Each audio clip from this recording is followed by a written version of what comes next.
Chapter 3800. As Li Jinyan spoke, he didn't forget to nod slightly at old Madame Shaoli. When it came to etiquette, Li Jinyan had always taken care of everything. Even the picky old Madame Shaoli had nothing to say. When Zhong Jingyun heard that her stepson didn't follow the old man's wishes to stay for dinner, she let out a sigh of relief in her heart.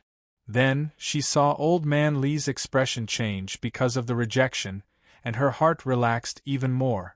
At this time, she finally stood up and acted as an elder for once. Just now, she had been ignoring Li Jinyan's existence. Ever since Jinyan went to the army, he's been especially busy and doesn't have time to eat with the family. We all understand. Just let Jinyan rest assured and go do his work. It's fine. We're already used to it. Zhong Jingyun's words were extremely clever. She put all of her displeasure on Li Jinyan being busy. As for them, they were already used to him being busy, so it didn't matter if he accompanied them or not. They could all understand. How, go send your brother off. Immediately after, Zhong Jingyun added another sentence. Her meaning was even more obvious. She was afraid that Li Jinyan would change his mind and stay for dinner, so she quickly chased him away. Li Jinyan couldn't see through his stepmother's tricks when he was young, but Li Jinyan knew when he grew up.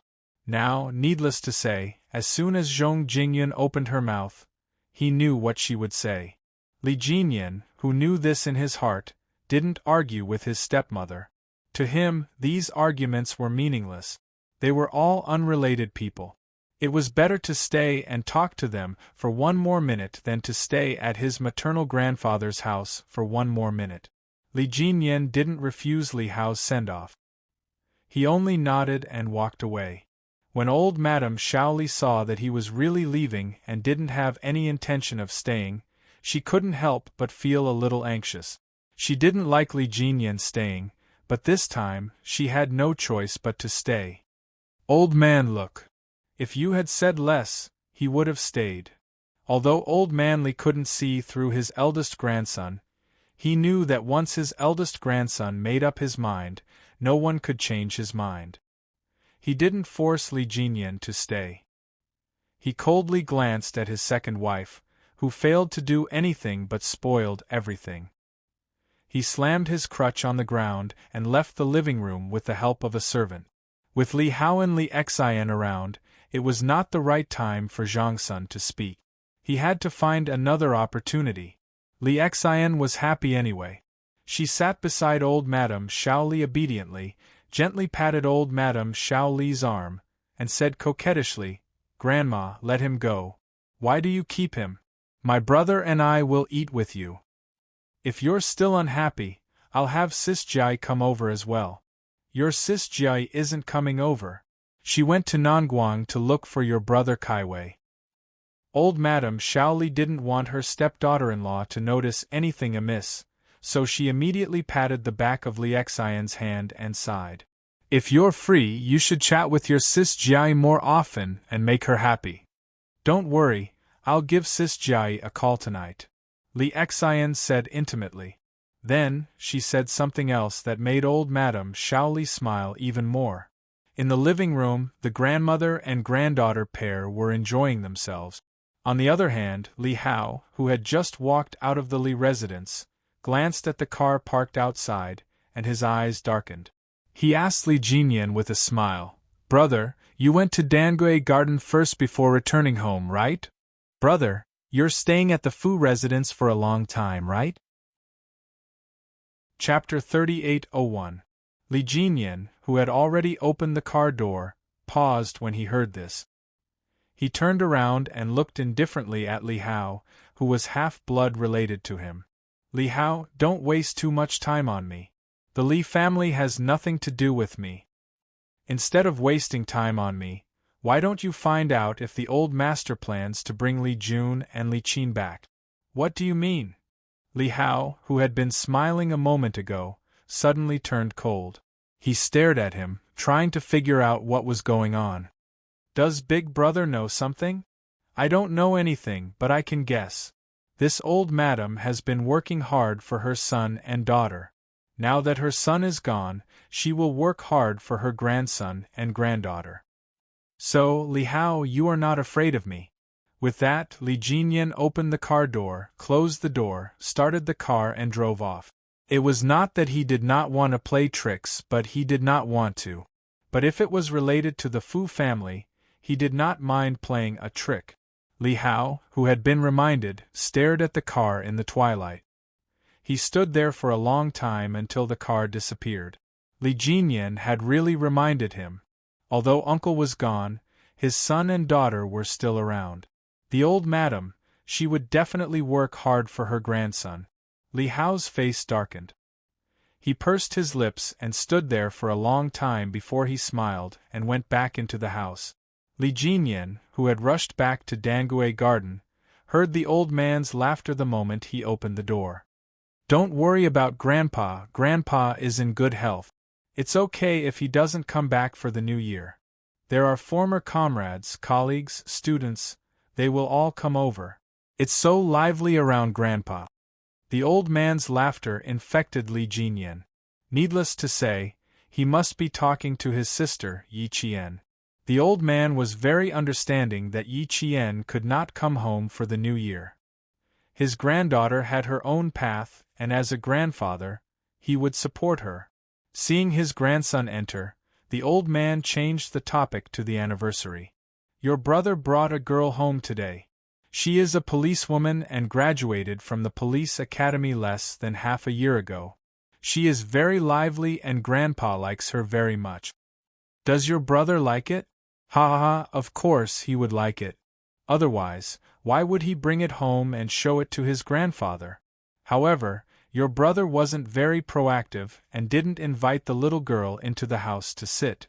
Uncle Fu invited the young lady in, but your brother doesn't even know how to pour her a glass of water. Grandpa is worried. If he doesn't take the initiative, when will he be able to get that girl? Jane Eyre, you have to have a good chat with your brother and ask him to take the initiative. Don't really become a bachelor. Li Jinyan helplessly took the microphone and explained to Yi Qian, it's not like what Grandpa said.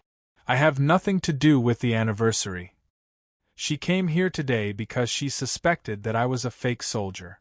She needed to confirm my identity, so she followed me home. It's not like what Grandpa said. On the other side of the phone, Yi Tong's eyes curved into crescents as she smiled. But Grandpa likes her a lot. Hearing Grandpa say that, I think she's a very interesting police officer. Brother, you're boring. It's better to find an interesting girlfriend. It was an anniversary. The name sounded very interesting, and it was even rarer that both grandfathers agreed. Based on their foresight, if both of them agreed, then it must be good. You've been demoted to the company, right? Perform well in the company and don't worry about family matters. Also, don't join in the fun. Li Jinyan saw that Yi Qian was equally excited and decisively changed the topic. Chapter 3802. Li Jinyan had no intention of finding a girlfriend, and there were only men in the military unit he was in. There were no women at all, so the old man was a little worried. If they were in society, the old man would definitely not be worried that such an outstanding grandson would not be able to find a girlfriend. However, in a military unit that was all male soldiers, the old man was a little worried. His grandson had also suffered since he was young. He lost his parents when he was young, and later his stepmother gave birth to a son and a daughter. There was no place for his grandson to stay at home. After he entered junior high school, he did not even return home. It was only when his grandmother was still alive that she often brought his grandson home for a short stay. At that time, his grandson was really like a hedgehog. Who would have thought that the cold-faced and taciturn grandson used to be a fierce wolf cub? His grandson and granddaughter had all suffered when they were young. Now that his granddaughter had Xia Jinyuan, who doted on her, as well as the love and care of her family Xia, the old man was very assured that his granddaughter would lead a good life in the future. Only his grandson was like having no father. No one doted on him when he was young. Now that he was all grown up, there was still no one by his side who cared about him. How could he be assured? The young lady who came to visit today had wide eyebrows and bright eyes without a trace of sadness. With one look, he knew that she had a happy family and was doted on. If his grandson were to date such a girl, it would not be the other way around. It would be the other way around. These were all heartfelt words. The old man had never said them to Yi Qian or Li Jinyan. The heartfelt words were also the old man's pain. It was enough for him to suffer alone. There was no need to drag the younger generation into suffering with him. Although the old man did not say it out loud, how could his two smart grandchildren not know? Yi Qian said softly, "Brother, if there is someone you really like, go and pursue her. Grandfather hopes that you will have a girl who loves you and understands you by your side. Grandfather can rest assured on my side, but there is no news about you. The old man is worried. You see, even grandfather keeps saying Nyen. I think she must be a good girl. Didn't Grandpa Xia say that the young lady is very good? It depends on whether you have the ability to woo her. Do you want to give it a try? It doesn't matter if you haven't pursued a girl before. There's a first time for everything. Besides, there's no such thing as love at first sight. Most people feel that the other party is not bad at all, and then they feel that the other party is their type. Only then will they feel a slight rush of excitement, and their feelings will gradually warm up until they finally become lovers. If you don't move at all and don't go anywhere every time you come back from the army, how can you meet a girl that moves your heart? To be able to gain the favor of the two grandpas on their anniversary, there must be something special about them. Grandpa definitely won't misjudge people. Brother, just give it a try. I'm not saying that you have to find an anniversary. What I mean is that you can try to get along with her outside. Yi Qian knew that the old man was worried, so he took the opportunity to persuade him. Li Jinyan's fingers kept rubbing his temples. He really hadn't considered matters of the heart, but after hearing the old man's words and being persuaded by his sister, he couldn't help but face his marriage head-on. 29 years old. He was actually 29 years old. After Li Jinyan ended the call with Yi Qian, he sat on the sofa for a long time without coming back to his senses. Marriage, it was indeed time to think about it. Chapter 3803. But how could an ordinary girl tolerate a career like his? Only his sister, Yi Qian, could tolerate it. Xia Jinyuan had not shown up for almost a year, but his sister was still able to continue on her own path. She had never complained or given up.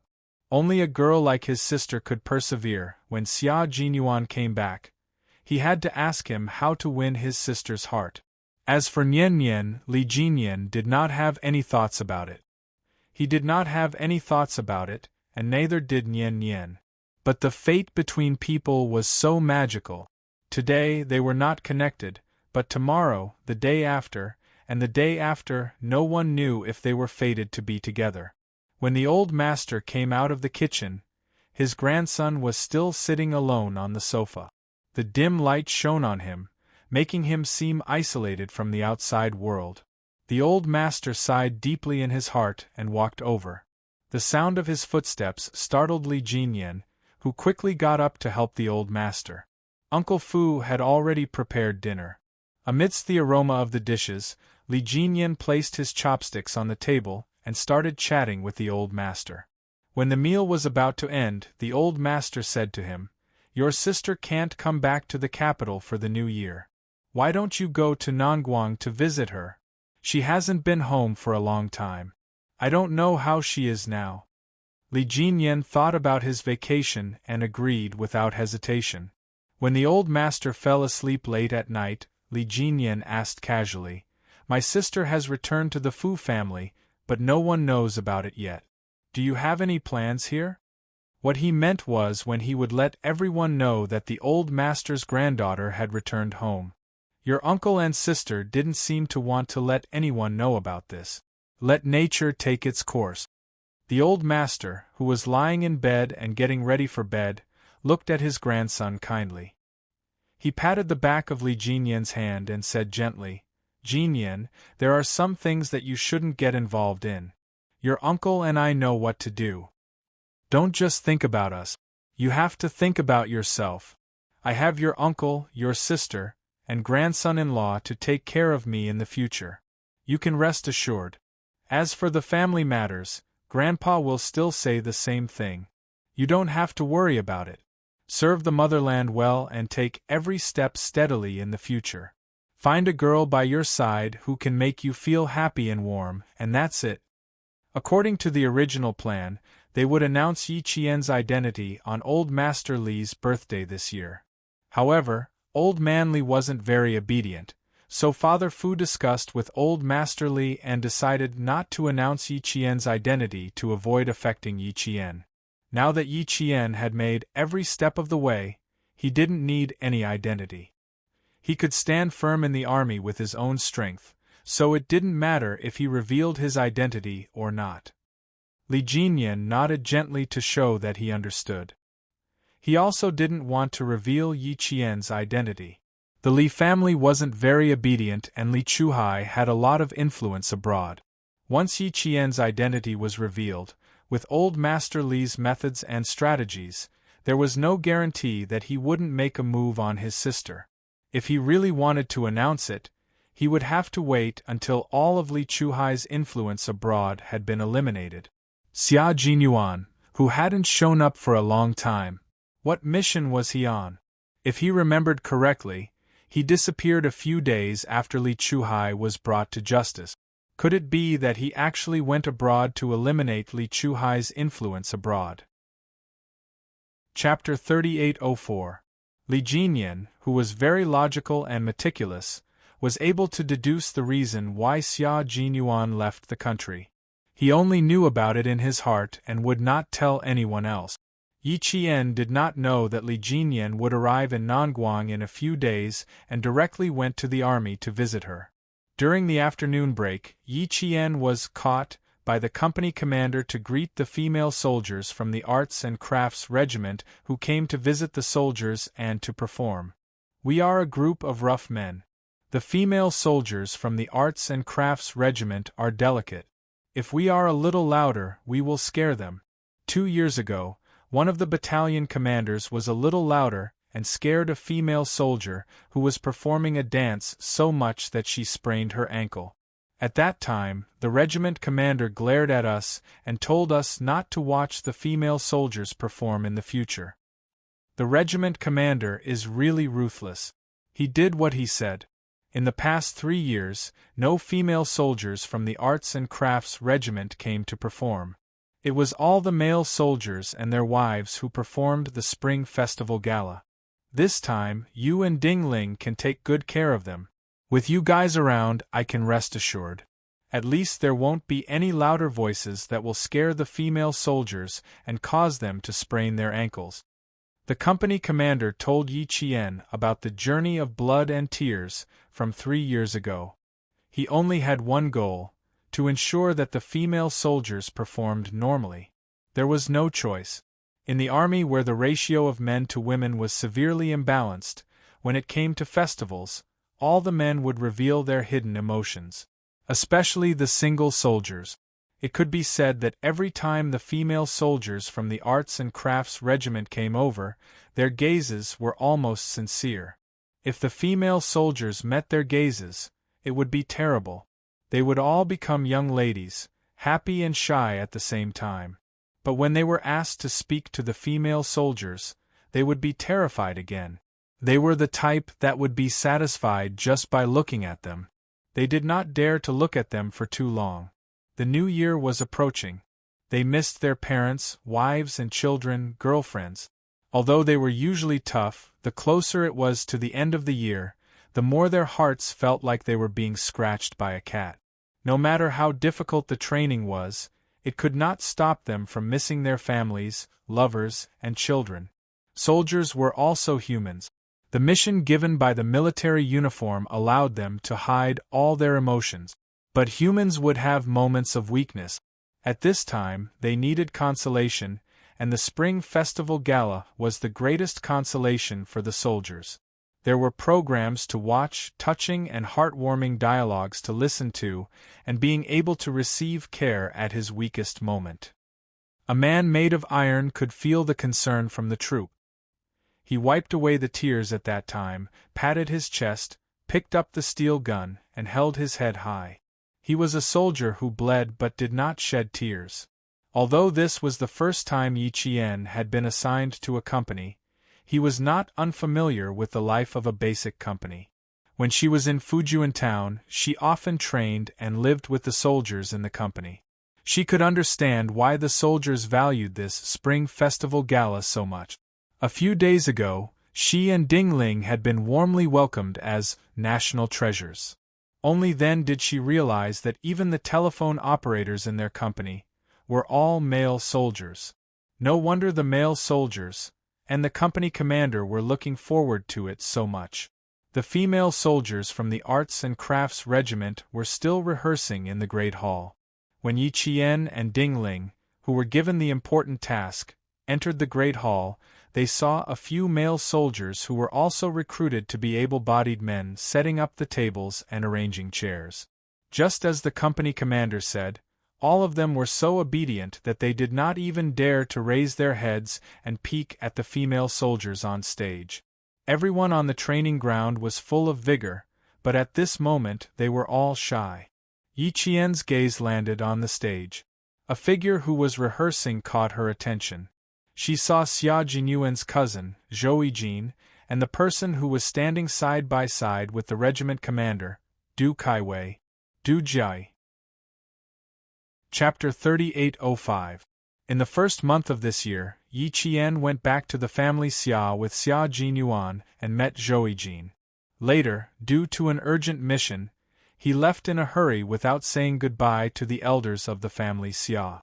She still remembered Zhou Yijin, but she did not know if Zhou Yijin still remembered her. After all, they had not seen each other for almost a year. She knew that Zhou Yijin was from the Nanguang Military District's Arts Regiment, but she did not expect to meet her in a basic company. Yi Qian planned to greet her later. Ding Ling looked at the female soldiers dancing on the stage and said enviously, "They're so agile. Their figures are comparable to water snake. Just a light jump and they're as light and soft as a feather. It's like they're weightless." I heard that they still need to control their food intake. They can't eat too much. If they eat too much, they won't be able to dance. But it's quite tiring for them to rehearse like this every day. TSK, if it were me, I wouldn't have the patience to dance around every day. I'd rather run a few laps on the training ground. Everyone had their own specialties. The other party was a female soldier from the Arts Regiment, so they naturally had their own specialties. Otherwise, how could they be called Arts Regiment? Yi Qian smiled and said, "The banquet will be held tomorrow. You can try it out with them today and experience what it's like to be an Arts Regiment soldier." Forget it. With them standing on their tiptoes, twirling and dancing, I'm afraid I'll perform a military boxing routine. As Ding Ling spoke, she started laughing. When she was done laughing, she said, "What do you want us to help with? The male soldiers have already finished arranging the tables and chairs. We can't help them with anything, so why did the company commander ask us to come over?" They came over purely to greet the female soldiers from the Arts Regiment. After all, it was easy for female comrades to interact with female classmates, so they could quickly get to know each other. Unlike the male soldiers, who were all laughing and saying that they wanted to take photos with the female soldiers as souvenirs, in the end, after arranging the tables and chairs for so long, they could not even let out a fart. Cowards, they were all cowards. The company commander, who had brought in another 2 male soldiers to hang up the colored lanterns and silk, saw that a single battalion commander in his battalion was working even more sincerely than the male soldiers. He was so angry in his heart, oh, so angry. What AF** king coward. He was already a 32-year-old man who didn't even have a girlfriend, yet he didn't know how to seize the opportunity that was created for him. The angry company commander raised his voice and said, "Yi Qian, Bring our 3rd Battalion's battalion commander to the stage to hang the colored lanterns together. Let's not talk about whether the arts and crafts troop soldiers on stage were shocked. As the person involved, Yi Qian was shocked. His voice was really abnormally loud. When he roared, he had the illusion that the entire auditorium was about to be lifted up. Also, Captain, are you sure you didn't call the wrong person? She was supposed to bring the battalion commander of the 3rd Battalion to the stage to hang the colored lanterns. Shouldn't it be the battalion commander of the 3rd Battalion bringing her to the stage to hang the colored lanterns? Suddenly being called out, Yi Qian, who was shocked, turned his head and saw the company commander striding towards him. Our 3rd Battalion's battalion commander is still single. Previously, his 70-year-old mother even specially asked the political commissar in our regiment if he could help with his marriage. Our political commissar patted his chest and agreed on the spot. Look, it's almost been a year, but the 3rd Battalion's battalion commander is still single. Before the arts and crafts troop came, the political commissar pulled me into his office and had a long talk with me. He said that as a company commander, I'm not competent enough as a subordinate. I can't even help with my men's marriage. Now that there's a chance, I have to fight for it for the 3rd Battalion commander. I can't disappoint his mother. Chapter 3806. The company commander was from Nanguang. He spoke very stiff and awkward Mandarin, and his pronunciation was unclear. But the strange thing was, all the soldiers in the company knew what he was saying, including herself. Yi Jian realized that she understood everything after listening to such a long string of words. Ding Ling turned her head to the side when she heard that. She clenched her fists and tried to hold back her laughter. Don't laugh. Don't laugh. Ding Ling, you have to hold it in. The company commander probably knew that his Mandarin was a little bad. After he finished speaking, he asked Yi Qian worriedly, Did you understand? Yes, I understand. I'll do it now. Yi Qian nodded and accepted this honorable task. To put it bluntly, it was for her, a female soldier, to bring the shy 3rd Battalion commander to interact more with the soldiers of the Arts and Crafts Regiment. Who knows, maybe he would like someone. It was better to have nothing than to have something substandard. But here, it was the other way around. He had to get to know more girls first. The 3rd Battalion commander was also shocked by the company commander. It wasn't that the company commander's voice was loud, but asking him to go on stage and hang up the colored lanterns scared him. What kind of joke was this? Ask him to go on stage? Definitely not. He had to run. Even his own company commander dared to order him. The 3rd Battalion commander didn't even think about whether he was overstepping his authority. He maintained his serious expression and said to his soldiers, You guys continue. I'm going out to do something. He had to maintain a serious expression. Otherwise, the soldiers would see that his face was burning. Luckily, his face was dark. Otherwise, they would really be able to tell. The soldiers had 2 folds on their shoulders. They were all veterans. How could they not know that the battalion commander was embarrassed? They lowered their heads and chuckled. Battalion commander, why are you running? It's not like they'll eat you up. The company commander asked you to go on stage. Go on, go on. You need to be taught a lesson. The red-faced 3rd Battalion commander glared at the soldiers. Before the company commander came over, he turned around and strode towards the door. Stop right there, 3rd Battalion commander.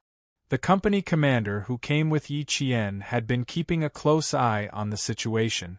Seeing this, he shouted again, directly stopping the 3rd Battalion's commander, who was about to run away in his tracks. Yi Qian's heart was a little shaken. He didn't know if the company commander would be punished by the battalion commander for his audacity. On the stage, Du Jiai thought she had misheard. Yi Qian? Was there a name in the Nanguang military region that he didn't like? Upon hearing this, Du Jiai immediately looked over. When her gaze landed on him, her face clearly darkened. That's right. It was that Yi Qian who had inexplicably made her dislike him. That Yi Qian who only wanted to show off in front of the male soldiers and thought that he was great. That Yi Qian whom she had investigated for a long time but couldn't find any information about. All she knew was that he was a military academy student. Because Yi Qian didn't cooperate with Du Jiayi during the snowy mountain collapse, Du Jiayi bore a grudge against him. Later, because of Xia Jinyuan, she bumped into Yi Qian.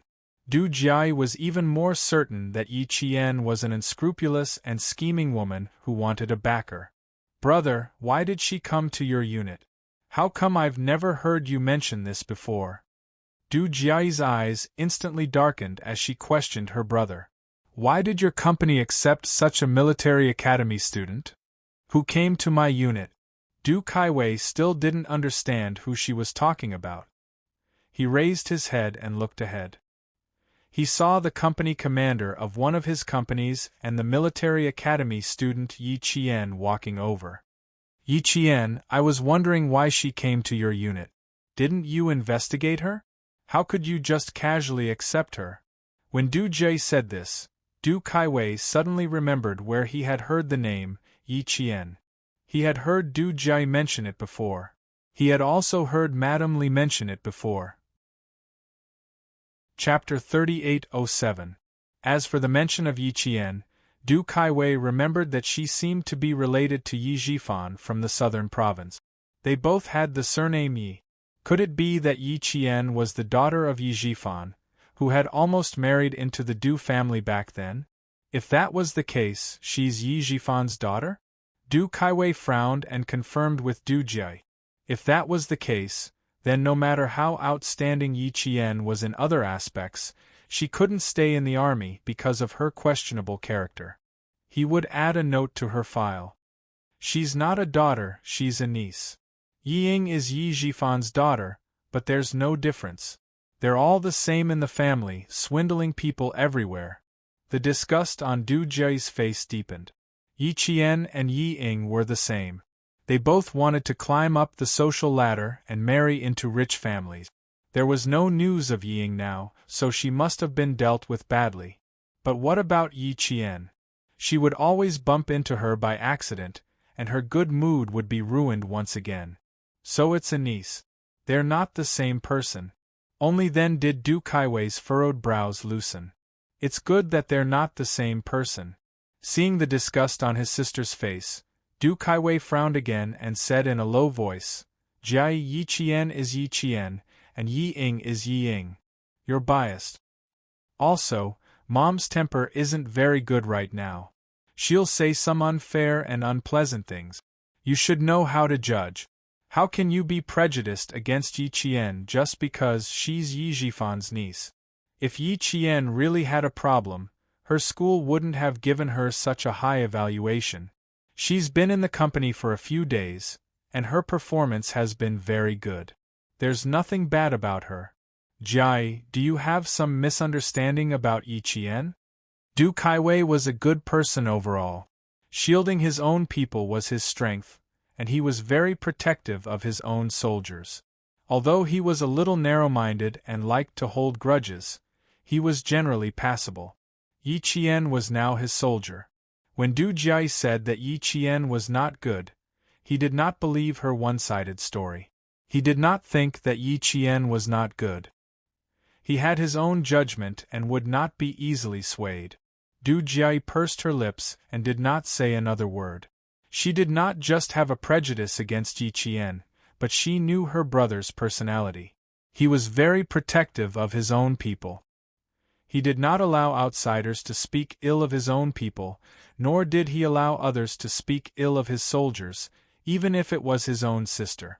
"Forget it, I won't talk to him anymore. As long as Yi Qian is in his regiment, he will not help me." Besides, Yi Qian didn't have any conflicts of interest with her, so she had to put up with it for the time being. If she dared to offend me like before, don't blame me for being merciless. Du Jiayi's eyes flashed with a fierce light. She did not complain to Du Kaiwei anymore. She raised her chin slightly in the direction of the female soldiers who were still rehearsing. she said in a low voice. I'll go take a look at their rehearsal. There are still a few movements that they haven't gotten right. Du Jiayi did not want to say anything more, so she found an excuse and left. On the stage, Yi Qian had already noticed when Du Jiayi's gaze swept over. Yi Qian believed that with Du Jiayi's prideful personality, she would not do anything impolite.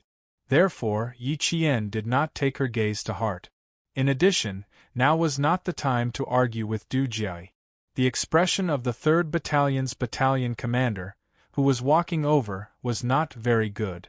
The company commander who had ordered the 3rd Battalion's battalion commander to stop saw that the battalion commander's expression was a little gloomy. Sweat began to form on his forehead. He had been full of energy and shouted with an aura that was one level higher than the battalion commander's, but now he was a little scared. Chapter 3808. The slightly short of breath company commander quietly asked Yi Qian, "Should I not have ordered our 3rd Battalion's commander to stop? Did I get into trouble just now? My shout just now was completely imitating the political commissar. I imitated him and shouted just like that. Sigh, it can't be helped. I have a very good relationship with the 3rd Battalion's commander. We're old friends. When I got married, he was even my best man." Yi Qian and Ding Ling, the 2 cadets who hadn't entered the platoon yet, quickly looked at each other. So it wasn't that they weren't afraid, but that they were afraid in hindsight. Also, the 2 of them had learned something. Sometimes, the relationship between superiors and subordinates really couldn't be too old. If they were too old, they might end up kicking an iron plate if they weren't careful. Now, their company commander had kicked an iron plate. You can say that this is an important task entrusted to you by the political commissar. You can't disobey a superior's order. Please forgive me, 3rd Battalion's commander. Yi Qian saw that the company commander was still raising his hand to wipe the sweat on his forehead. He also whispered quickly, "Also, you can say that you've been good friends for many years. I couldn't bear to see you still not find a wife," and shouted in a moment of desperation. "I was overly concerned and overstepped my boundaries." The company commander's good friend, the 3rd Battalion's commander, was already walking over. The company commander quickened his steps and smiled slightly as he walked over. Then, his stomach was secretly punched by the 3rd Battalion's commander's iron fist. "2nd Company's commander, why did you ask me to stop?" The 3rd Battalion's commander, who was facing Yi Qian and smiling, revealed a mouthful of white teeth. His voice was squeezed out from between his teeth. "You've got guts. You still dare to King order me. If I didn't know better, I would have thought that you were the battalion commander and I was the company commander. I have an imperial sword. I don't dare to disappoint the political commissar's important task. I can temporarily overstep my boundaries when it comes to the 3rd Battalion's commander's marriage, but only for marriage." The company commander, who had been punched in the stomach, felt bitter. He didn't want to shout either. Who asked him to run away? Once he ran away, he messed up his plans in a moment of desperation. The 3rd Battalion's commander didn't blame the 2nd Company's commander. He also knew that his old comrade was doing this for his own good. But, he really couldn't bring himself to do this. "I'll deal with you later." As he spoke, the 3rd Battalion commander punched the 2nd Company commander in the stomach again. Hearing the 2nd Company commander gasp, the 3rd Battalion commander felt much better. "The regiment commander and his sister are both upstairs. Bring 2 cadets to greet the regiment commander. Let the 2 female students stay here to greet them. Tell the male soldiers to disperse. All of you are just a bunch of cowards with evil intentions but no guts." Just now, a female soldier took the initiative to ask a question. Good heavens, she stuttered and stuttered. She really embarrassed me. "Aren't you the same?" The company commander thought so in his heart, but he said something else. "The male soldiers can disperse, but you can't. I can't explain it to the political commissar. You've already been yelled at by me. You can't let me yell at you for nothing, right? Let the two female students bring you up to the stage. Yi Qian, Ding Ling, come here quickly. Bring the battalion commander of the 3rd Battalion over to help. Yes. 2 crisp voices rang out at the same time. The 2 people who had been watching the entire process of the 3rd Battalion's commander being embarrassed and the 2nd Company's commander being secretly beaten ran over. For the sake of the battalion commander's marriage, the company commander had probably worried so much that his hair had turned white.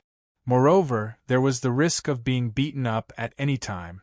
In the end, the 3rd Battalion's commander didn't escape and was brought up to the stage. Regiment Commander Du Kaiwei looked at the 3rd Battalion's commander's flushed face and couldn't help but find it funny. "Oh you, why are you acting more like a big girl than a big girl? The 2nd Company's commander must be panicking. Otherwise, why would he dare to order you to stop? If you don't feel good, I'll punish him for you." Chapter 3809. When they were on the stage, their eyes were either unfocused or staring at the corner of the wall. The 3rd Battalion's commander immediately shook his head. "No need, no need. This time, he's really anxious, that's why he dared to yell at me. He's never done that before." Hearing this, Du Kaiwei smiled at Yi Qian and Ding Ling. "Look at your commander. I was just saying it casually and he took it seriously.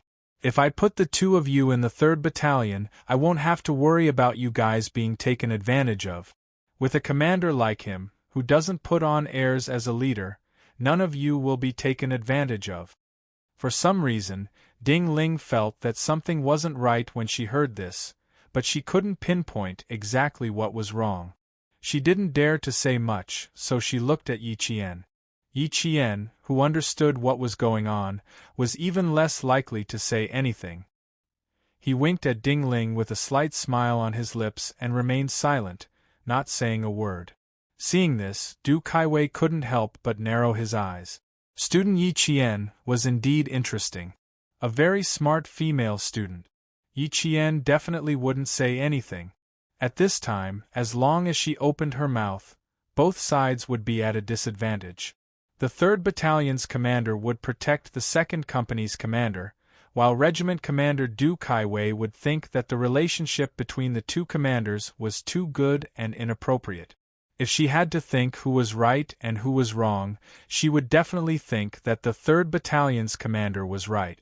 In the power of the 3 armies, no one is more important than the general. The relationship between superior and subordinate officers determined the cohesiveness, combat effectiveness, and unity of a unit. The 3rd Battalion's commander had a very good relationship with the commanders of the 3 companies under him. When they were at work, there was a clear distinction between superior and subordinate. When they weren't at work, they were good brothers. When they were at work, they were very harmonious. When they weren't at work, they were even more harmonious. This was one of the main reasons why the 3rd Battalion's battle results had always been at the forefront. The smiling Yi Qian received a nod of approval from the 3rd Battalion's commander. He didn't have much contact with the 2 female students.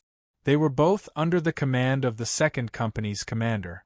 It wasn't hard to see that the 2nd Company's commander would talk about student Yi Qian in front of him whenever he had time. Good overall qualities. This person was also very smart.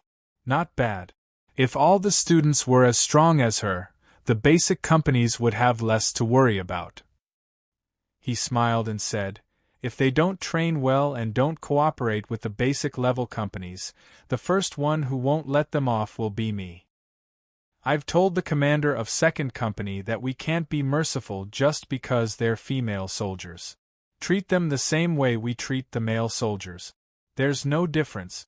As he spoke, the battalion commander of the 3rd Battalion suddenly pointed at the stage that he had been avoiding. "Yi Qian, go over to the stage and have a look.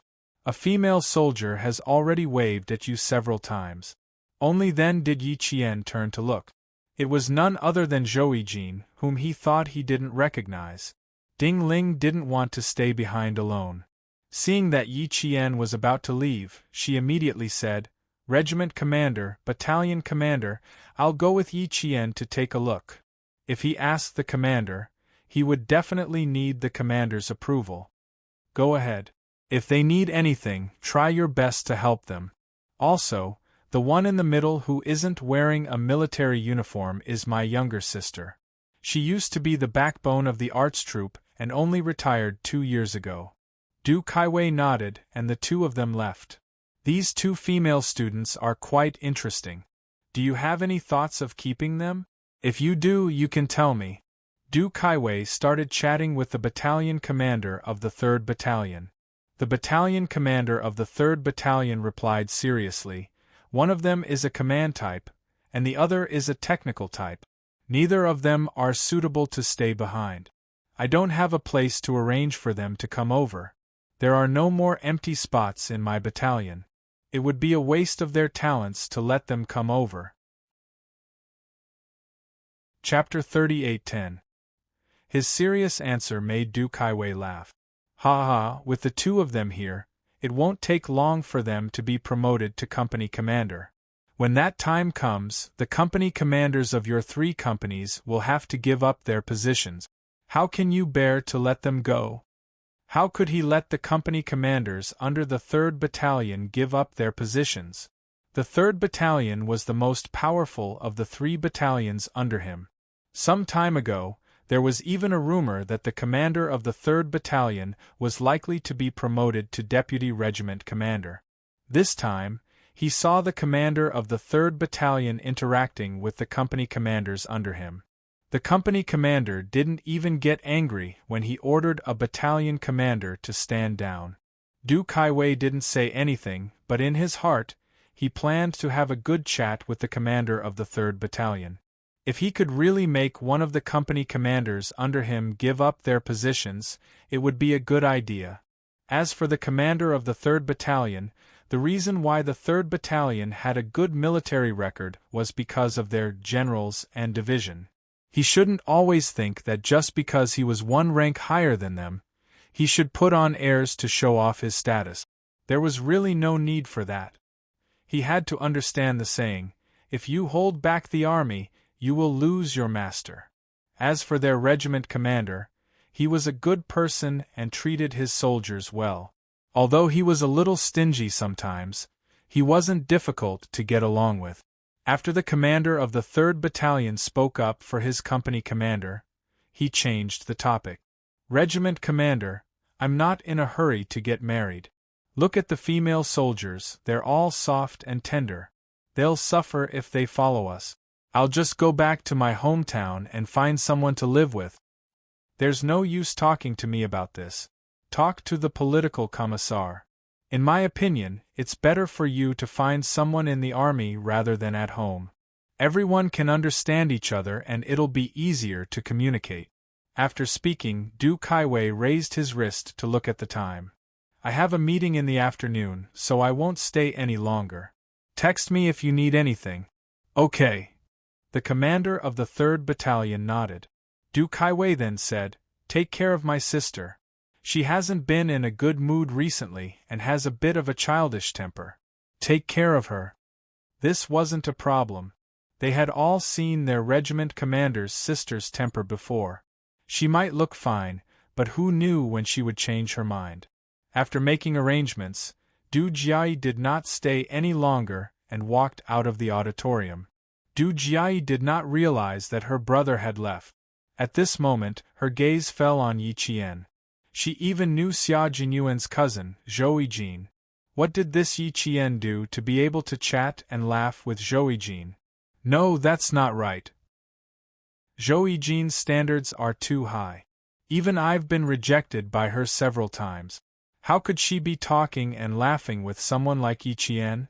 What was the relationship between Xia Jinyuan and Yi Qian? How did Xia Jinyuan and Yi Qian get to know each other? One was in heaven, the other was on earth. The two of them could not possibly have any relationship, so how did they end up together? Du Jiai did not even consider the relationship between Xia Jinyuan and Yi Qian to be a couple. She and Madame Li both valued family status.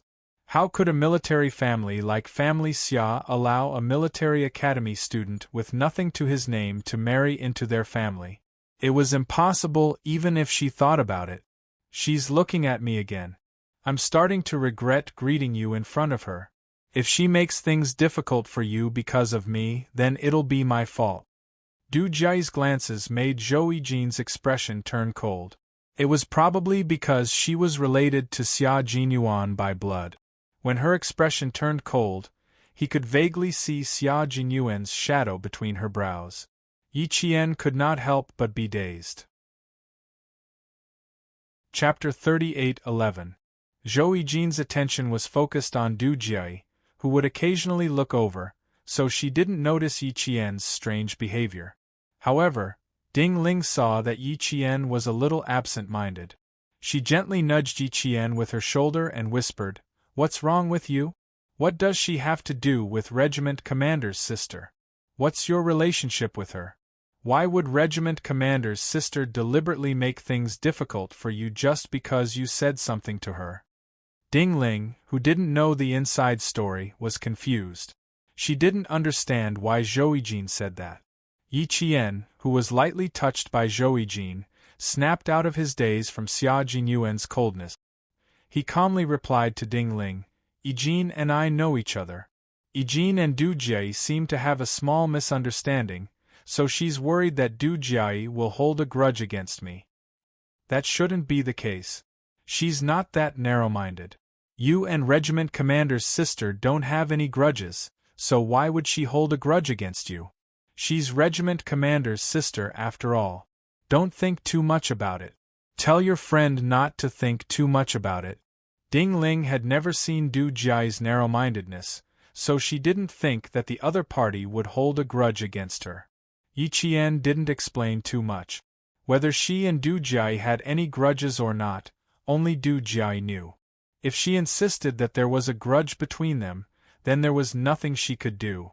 At least, in her eyes, there really wasn't any grudge between her and Du Jia.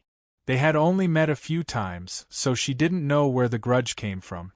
Du Jia inexplicably held a grudge against her. Thinking about it now, she found it a little funny. Those who obey me will prosper, and those who oppose me will perish. This was why Du Jia held a grudge against her. His gaze quietly met with Du Jia's. One was good at destroying peace, while the other had a clear conscience. When the two of them confronted each other, no sparks could be seen. The only thing that could be seen was the undercurrents where their gazes met. Du Jia clenched her teeth as she held onto a female soldier's arm to correct her irregular movements. She just couldn't understand how a powerless cadet could have the guts to challenge her, Du Jia. Could it be that he didn't know what kind of status Du Jia had? When this possibility flashed through her mind, Du Jia could not help but clench her fists a little too hard. It was so tight that the female soldier whose arm was grabbed by her to correct the dance could not help but gasp softly. It was a little painful. "Sorry, did I hurt you?" Du Jia immediately reacted and apologized gently. She had always maintained a generous, introverted, and cheerful image in the outside world. Her elegant temperament, which had been cultivated by Madame Li for many years, could indeed make people think that she was such a woman. Elegant, intellectual, cheerful, generous, and introverted. These were the images that Du Jia was used to having. Her timely apology made the female soldier, who had just joined the regiment for a year, feel embarrassed. "It doesn't hurt, it doesn't hurt. It's my own fault. I didn't pull my muscle just now. I'll go warm up again." Look, she liked this kind of temperament. She would admit whether it was right or wrong by herself. She didn't need to explain at all. Why couldn't some people do it and insist on going against her? She could understand Zhou Yijin's temperament. She also had a good family background. But why did a Yi Qian from a village dare to go against her? If she really didn't know her identity, then it was necessary to remind her. Family background and identity had always been Du Jia's pride. Chapter 38:12. Letting go of the female soldier's arm, Du Jia walked towards Yi Qian. Today, she had to properly introduce herself so that some people wouldn't think that she knew Xia Jinyuan and treat her like a piece of cake. No, not only did Yi Qian know Xia Jinyuan, but she also knew Li Jinyan. Left and right. Feng Yuan? Du Jiai, who was walking towards them, paused in her light footsteps. In an instant, the smile on her face deepened and her almond-shaped eyes were filled with an unfathomable coldness. When she took another step, Du Jiai's footsteps became much lighter. She looked at Yi Qian with even more hostility. She kept staring at Yi Qian, which made Zhou Yijin even more misunderstand that Du Jiai hated Yi Qian because of her. She was full of confidence and wasn't the type to suffer losses. It wasn't that she hadn't experienced how powerful Du Jiai was, but she didn't feel afraid at all. She didn't feel afraid in the past, and it was even more impossible now. When she saw Du Jiai walking over, she immediately shielded Yi Qian behind her and glared at her coldly. Her glare made Du Jiai so angry that she fell backwards. In the past, when she was in the same team as Zhou Yijin, she was the only one who dared to go against her. She thought that after not seeing her for a year or two, she would become more mature. In the end, she was still the same as before. Faced with Zhou Yijin's cold glare, Du Jiai elegantly curved her lips and smiled in response. She's pretending again. How disgusting! Zhou Yijin muttered.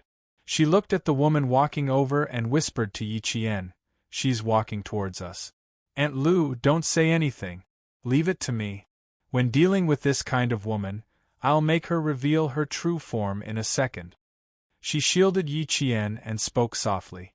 Even Ding Ling, who was standing beside them, did not hear what she said clearly.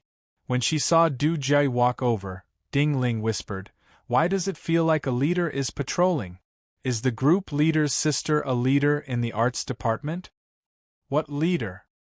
"He retired from the army a long time ago," Zhou Yijin replied, then said to Ding Ling, "Can you help us with the background of the stage?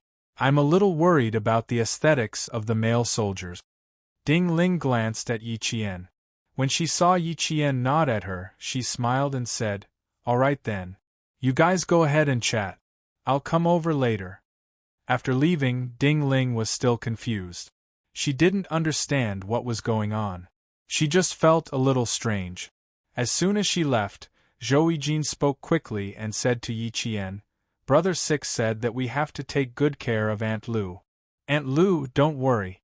With me here, Du Jiai can't do anything to you." This kind of woman is very hypocritical. She pretends all day long and even says that she's a lady. She even said that she's very elegant. I feel like laughing when I hear it. Would a real lady be like her? A real lady should be like Sister Iwei. Hee, Aunt Lu is not a lady. Aunt Lu is a warrior, she added. Du Jiai didn't pay much attention to Ding Ling. She didn't care about someone who didn't talk to her before. When she saw Zhou Yijin talking to Yi Qian so intimately, she quickened her pace and walked over. Standing in front of Zhou Yijin, Du Jiai smiled gracefully and said, "Yijin, long time no see. You're still the same as before. You haven't changed at all." There was nothing wrong with what she said, but Zhou Yijin knew Du Jiai very well.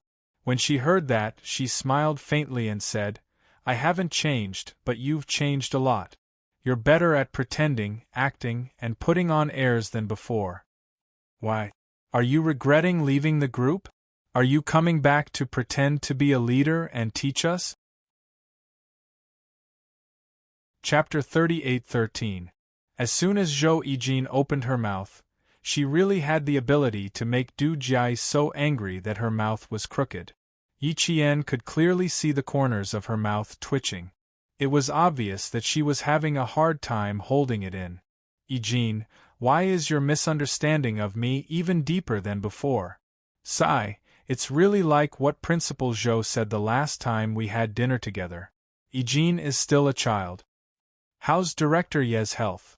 The last time I had dinner with my dad and Principal Zhou, we heard from Principal Zhou that Director Yi suddenly fainted a while ago. Our whole family was shocked when we heard it. Yijin, is Director Yi feeling better now?" Those who could have dinner with Zhou Yijin's parents were not ordinary people. Du Jiai introduced her parents and conveniently told Yi Qian about her identity. Every time she spoke, she would glance at Yi Qian from the corner of her eyes. She was waiting for Yi Qian's face to show that she was satisfied with. Unfortunately, the overly calm Yi Qian did not do as she wished. He did not even look at Du Jiai. In her eyes there was only Zhou Yijin, who was protecting her like a little chick. Du Jiai's heart clenched. It was as if a fishbone was stuck in her throat. It was neither moving up nor down. It made her feel uncomfortable. When facing Yi Qian, Du Jiai did not know why she cared so much about her background. She was so eager to suppress Yi Qian. Du Jiai did not understand why she had such a mentality. But she also did not understand why every time she saw Yi Qian, she always felt a sense of danger. This sense of danger seemed to tell her that if she did not do anything, sooner or later, she would become the biggest threat. Facing Yi Qian's calmness, Du Jiai, who felt a sense of danger, could not help but clench her fists. The corner of her mouth slightly tightened. Zhou Yijin was smart, but she did not expect Du Jiai to say this just to let Yi Qian know how powerful her family was. Although she did not understand the real meaning, she could tell that Du Jiai was showing off a little. Hearing this, she pursed her lips and laughed. Du Jiai, what are you trying to show off about? Showing off that you had dinner with my parents? Or showing off that my parents can have dinner with Deputy Chief of Staff Du? Alright, don't pretend to be magnanimous in front of me. I know what kind of person you are, and I'm sure you know it too. So you don't have to be polite with me. Tired? There's no place for you in the arts department. You don't have to point fingers in front of us. Goodbye. I won't see you out. Every sentence was merciless. It was as if Du Jiai's beautiful and hypocritical exterior was ruthlessly ripped off, letting others know what kind of person she was. Du Jiai, who had already turned cold because of Yi Qian's calmness, suddenly had a cold look in her eyes. She had already let bygones be bygones, but Zhou Yijin did not give her any face at all. Du Jiai secretly took a deep breath. She tried to make her voice sound as gentle as possible. Yijin, is there a need for us to be so hostile? My parents and your parents are both friends. As children, can't we get along well? You and Yi Qian can get along well. Our families are of equal status, and we both live in Beijing. We see each other often. Why must we quarrel whenever we see each other? Yi Qian? Yi Qian? When Zhou Yijin heard this, she first smiled. Her smile was as dazzling as a sunflower. Her smile only lasted for a few seconds before it suddenly turned cold. Her gaze was like a cold arrow shooting straight at Du Jiai. Du Jiai suddenly had a bad feeling in her heart. Chapter 38:14. Du Jiai, who had a bad premonition, wanted to stop Zhou Yijin from speaking, but it was too late. Facing someone she didn't like, Zhou Yijin smiled faintly and said, Du Jiai, your self-righteousness really opened my eyes. How did you become like this? Don't you think you're like a clown? You keep making a fool of yourself in front of people who know you. Du Jiai, I don't know if you're really smart or just pretending to be smart. Take care of yourself, Miss Du Jiai. Zhou Yijin held Yi Qian's arm as she said, This is my honored guest. She is who I am. You better watch your mouth. Otherwise, you'll regret it one day. Du Jiai was furious, but she had to maintain her status in front of Yi Qian. Moreover, she had the art group behind her. She cared about her image, so even though she was furious, she still maintained a smile on her face.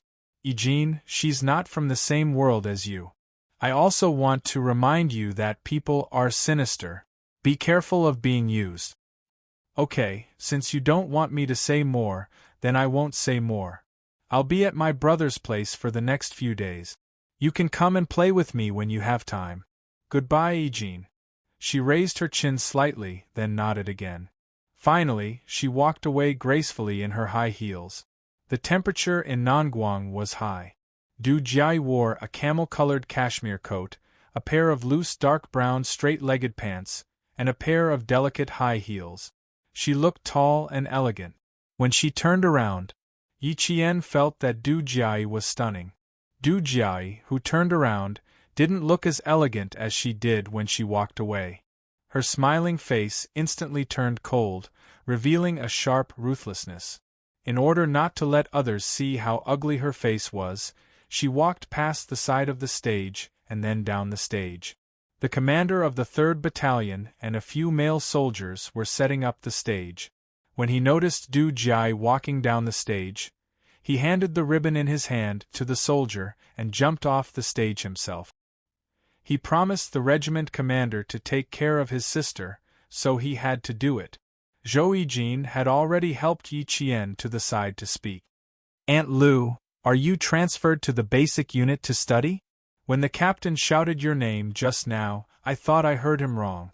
I didn't expect it to really be you. That's great. I can tell grandfather and madam that I bumped into you when I go back. Originally, our team was sent to another place. I don't know what happened, but we were transferred here at the last minute.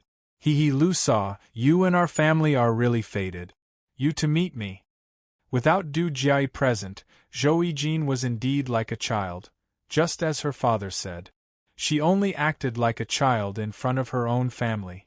In front of outsiders like Du Jiayi, her aura was as cold as Xia Jinyuan's. Yi Qian smiled as he looked at Zhou Yijin, who was protecting him. He reached out and adjusted her collar. "I'll be studying here for the entire winter break. I can't go back until school starts. What about you? When will you go back? Will you have a break? Will you go back to the capital to visit grandfather and madam?" Yi Qian didn't want the two of them to talk about Du Jiayi, so he naturally changed the topic to his family. Zhou Yijin lifted her head slightly and smiled. "There's no break this year.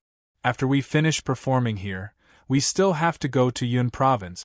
We can't rest until the Lantern Festival." Every year, this was the time when the arts troupe was busy. They would perform for the soldiers who were standing guard at the border. Chapter 38:15. Zhou Yijin was also worried about her family. Seeing that Yi Qian was the same as her, she told him her plans one by one. "When the time comes, there will be about 20 days of vacation. I will go back to the old residence to visit Old Master and Old Madam. I can also go to Dangue Garden to visit Old Master. Aunt Lu, let's take a photo together later. I will develop the photo and bring it to the old people to see. What do you think?" Yi Qian had no objections. Zhou Yijin happily took out her camera and asked her comrades to help her take a photo together. Du Jiayi watched the two happily take a photo together. The coldness in her eyes deepened. What kind of scheme did Yi Qian use to make Zhou Yijin treat her so affectionately, as if they were sisters? If she hadn't secretly investigated Yi Qian a few years ago and found out that she was born in a small mountain village and that although her mother was a martyr, she herself was a wild girl who grew up in a mountain village. If she didn't know better, she would have thought that Yi Qian was Zhou Yijin's sister. She was looking forward to the day when Zhou Yijin found out that Yi Qian was a person who was trying to curry favor with Li Jinyan. She would definitely regret not listening to her advice. The commander of the 3rd Battalion didn't really want to accompany Du Jiayi. He walked over. Although the other party didn't show any obvious resistance, he could still see the impatience in her eyes. Thus, he ordered the soldiers to send Du Jiayi back to the family building. As for him, he didn't meet the sparks of love that the political commissar had hoped for on such a good day. Du Jiayi, who was so angry that her stomach hurt, didn't stay. She politely said, "Thank you," to the commander of the 3rd Battalion and left the hall in her high heels. When Zhou Yijin saw her leave, the corners of her mouth twitched slightly. She whispered to Yi Qian, "Aunt Lu, you have to be careful when you see this woman in the future. She has too many twists and turns in her heart. On the surface, he's smiling at you, but behind his back, you don't know what kind of face he has. She kept staring at you just now. She was probably implicated by me. Aunt Lu, I'm sorry. I shouldn't have greeted you in front of her. Zhou Yijin was actually 2.5 years older than Yi Qian, but he didn't feel any pressure when he called out Aunt Lu. He didn't feel that he was younger than Yi Qian at all. He called out Aunt Lu quite naturally. Xia Jinyuan had told her that she had to protect Yi Qian wherever the siblings were. Zhou Yijin had engraved it in her heart and didn't dare to forget it. She even felt that she had the responsibility to protect her Aunt Lu. With Du Jiai's appearance, Zhou Yijin felt a deep sense of hostility. That was why she kept Yi Qian behind her, and used her actions to tell Du Jiai that Yi Qian was under her protection and no one dared to be presumptuous. Zhou Yijin also didn't know much about what Yi Qian had done in secret. When Xia Jinyuan said that, she thought that Yi Qian was just an ordinary military school student. She was worried that Yi Qian would be bullied when he met someone like Du Jiai, who wasn't as good as she looked. Yi Qian, who was being protected by her like a little chick, felt touched and a little amused at the same time.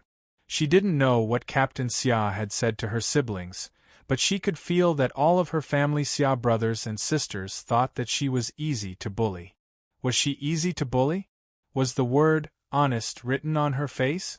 Not at all. It was all because before Xia Jinyuan went on his mission, he sent a short message about 100 words long to all of his siblings. He said that he would return to the military and that it would take a long time before he could contact the outside world. Now that Yi Qian was his girlfriend and future wife, he would need them to take good care of him. It was more than 100 words long. When Zhou Yijin received the short message, she saw it as an unshirkable responsibility. Chapter 38:16. After receiving Zhou Yijin's concern, Yi Qian smiled and said, "She didn't glare at me because of you. I've known her for a long time, and we had some conflicts a long time ago. I didn't take the past to heart, but she kept it in mind until now. I guess she didn't vent her anger at that time, and it had been simmering in her heart. I think she always wanted to find an opportunity to vent her anger, but I didn't give her a chance to do so. She didn't have a chance to vent her anger, and she didn't want others to think of her as an unreasonable person. So, she started to dislike me more and more. It has nothing to do with you." Zhou Yijin's self-blame made Yi Qian feel bad, so he took the initiative to say that he had some conflicts with Du Jiai and said, "Your brother knows about it too. He reminded me to be careful of Du Jiai. He also told me about her past. Don't worry, Yijin, I know all about it." "Aunt Lu, you're not deliberately making up a story to comfort me, are you? You have conflicts with her? How did this conflict come about?" Zhou Yijin still didn't quite believe it. "It's true. There's no need to lie to you. I've met her more than once or twice. We've met several times." "Then I believe you. Aunt Lu, when you meet Du Jiai in the future, don't back down. Fight back like I did. Only then will she know that we're not easy to bully. You're our Aunt Lu. Other than us, you also have the support of old Master Fu and Uncle Fu. When faced with a person who likes to use her status to oppress others, the most direct way is to let her know that we're not easy to offend." Zhou Yijin's words were very skillful. She told Yi Qian that she was different from before, but she didn't make Yi Qian feel uncomfortable because of her reminder. In the past, Yi Qian had no one to rely on, and that was why Yi Zhifan's family bullied her so viciously. Now it was different. She had many family members who supported her and doted on her. When she met someone who made things difficult for her, she was no longer alone. Her family members would stand up for her. That was what Zhou Yijin meant. Yi Qian, whose heart was filled with warmth, gently hugged Zhou Yijin, who was so nice to her. "Hurry up and go rehearse. I'll hang up the lights and ribbons on the stage with them. We'll be waiting for your wonderful performance tomorrow night." Yi Qian gently nudged her. Her smile was like 100 flowers blooming in March, bright and beautiful. In the blink of an eye, she had the playfulness of a summer flower. She was extremely charming. Her low and gentle voice had an indestructible hardness. You can tell from the way she's holding her breath that I'm not that easy to bully. Zhou Yijin was relieved. She hugged Yi Qian back gently and said with a smile, Aunt Lu, let's meet again tonight. I'll show you the message that Brother Lu sent to all of us. It's very touching. I just found out that Brother Lu is so good at doting on girls. Aunt Lu, you'll be very happy. There wasn't a girl who didn't want her boyfriend to let go of her. She wanted him to dote on her. When Zhou Yijin saw the message from Xia Jinyuan, she felt a little envious. Yi Qian, who had let go of Xia Jinyuan, didn't know about this. When she heard this, her heart trembled slightly. Her captain Xia had always done a lot of things for her in secret without her knowledge. From the age of 16 to 21, he had taken care of her meticulously for 7 years. With him, she was really happy. In this world, only he could give her happiness. Chapter 38:17. The last time she spoke to Jia Xin, she said that she and Wu Yu had not seen each other for 10 months and 9 days. Her roommates were secretly guessing if she had fallen out of love. She even said that she almost thought that she had fallen out of love. She even asked Yi Jian if she and her captain were like this often. Did she feel wronged? Was she tired? Did she have the illusion that she had been abandoned? At that time, her answer was only one word: no. She had never felt that she had fallen out of love or been abandoned. She had never felt wronged or tired. She had never felt that she had such an illusion. Even if there was no news of him, she could always feel his meticulous care. Just like now, even though they had not seen each other for 11 months and 16 days, she had never felt that he had been away from her for a long time. It was as if the separation was just yesterday. Her fingers could still feel the residual warmth from when she touched his handsome face. It was warm, and it had always been warm when he was not by her side. Therefore, she knew that she would definitely be very happy. With him, she would be happy enough. She nodded heavily and promised Zhou Yijin that they would meet tonight no matter how late it was. Zhou Yijin smiled and immersed herself in her work. Yi Qian and the others decorated the entire auditorium in a festive manner. It was full of the New Year's atmosphere. As for the battalion commander of the 3rd Battalion, there were still no sparks of love as the political commissar had hoped for. After asking the soldiers to send Du Jiai back to the family building, they did not even enter the auditorium and immerse themselves in training. The commander of 2nd Company led the way and ran 10 kilometers. After the training at night, the commander of 2nd Company sighed to Yi Qian and said, "The battalion commander's marriage will become a big problem that our entire battalion urgently needs to solve. If there are any good girls on your side that you can introduce me to, please be a matchmaker. Today, I was chased by a drug-sniffing dog for 10 kilometers. I almost collapsed." Yi Qian's company had always cooperated with the border police. The People's Liberation Army was not far from each other, and sometimes they would even have competitions like basketball. The drug-sniffing dog that chased the commander of 2nd Company had not been trained yet, so the commander of the 3rd Battalion was merciful on account of their many years of friendship. Otherwise, if an adult drug-sniffing dog was released, the company commander of 2nd Company wouldn't just be chased to the point of exhaustion. Instead, it would pounce on him and bite him until he was half dead. Yi Qian's little heart trembled when she heard this. She would rather be chased by someone than be chased by a drug-sniffer dog that understood human nature. "I was just talking to the political commissar about introducing the regiment commander's younger sister to the commander of the 3rd Battalion. The political commissar didn't say anything either.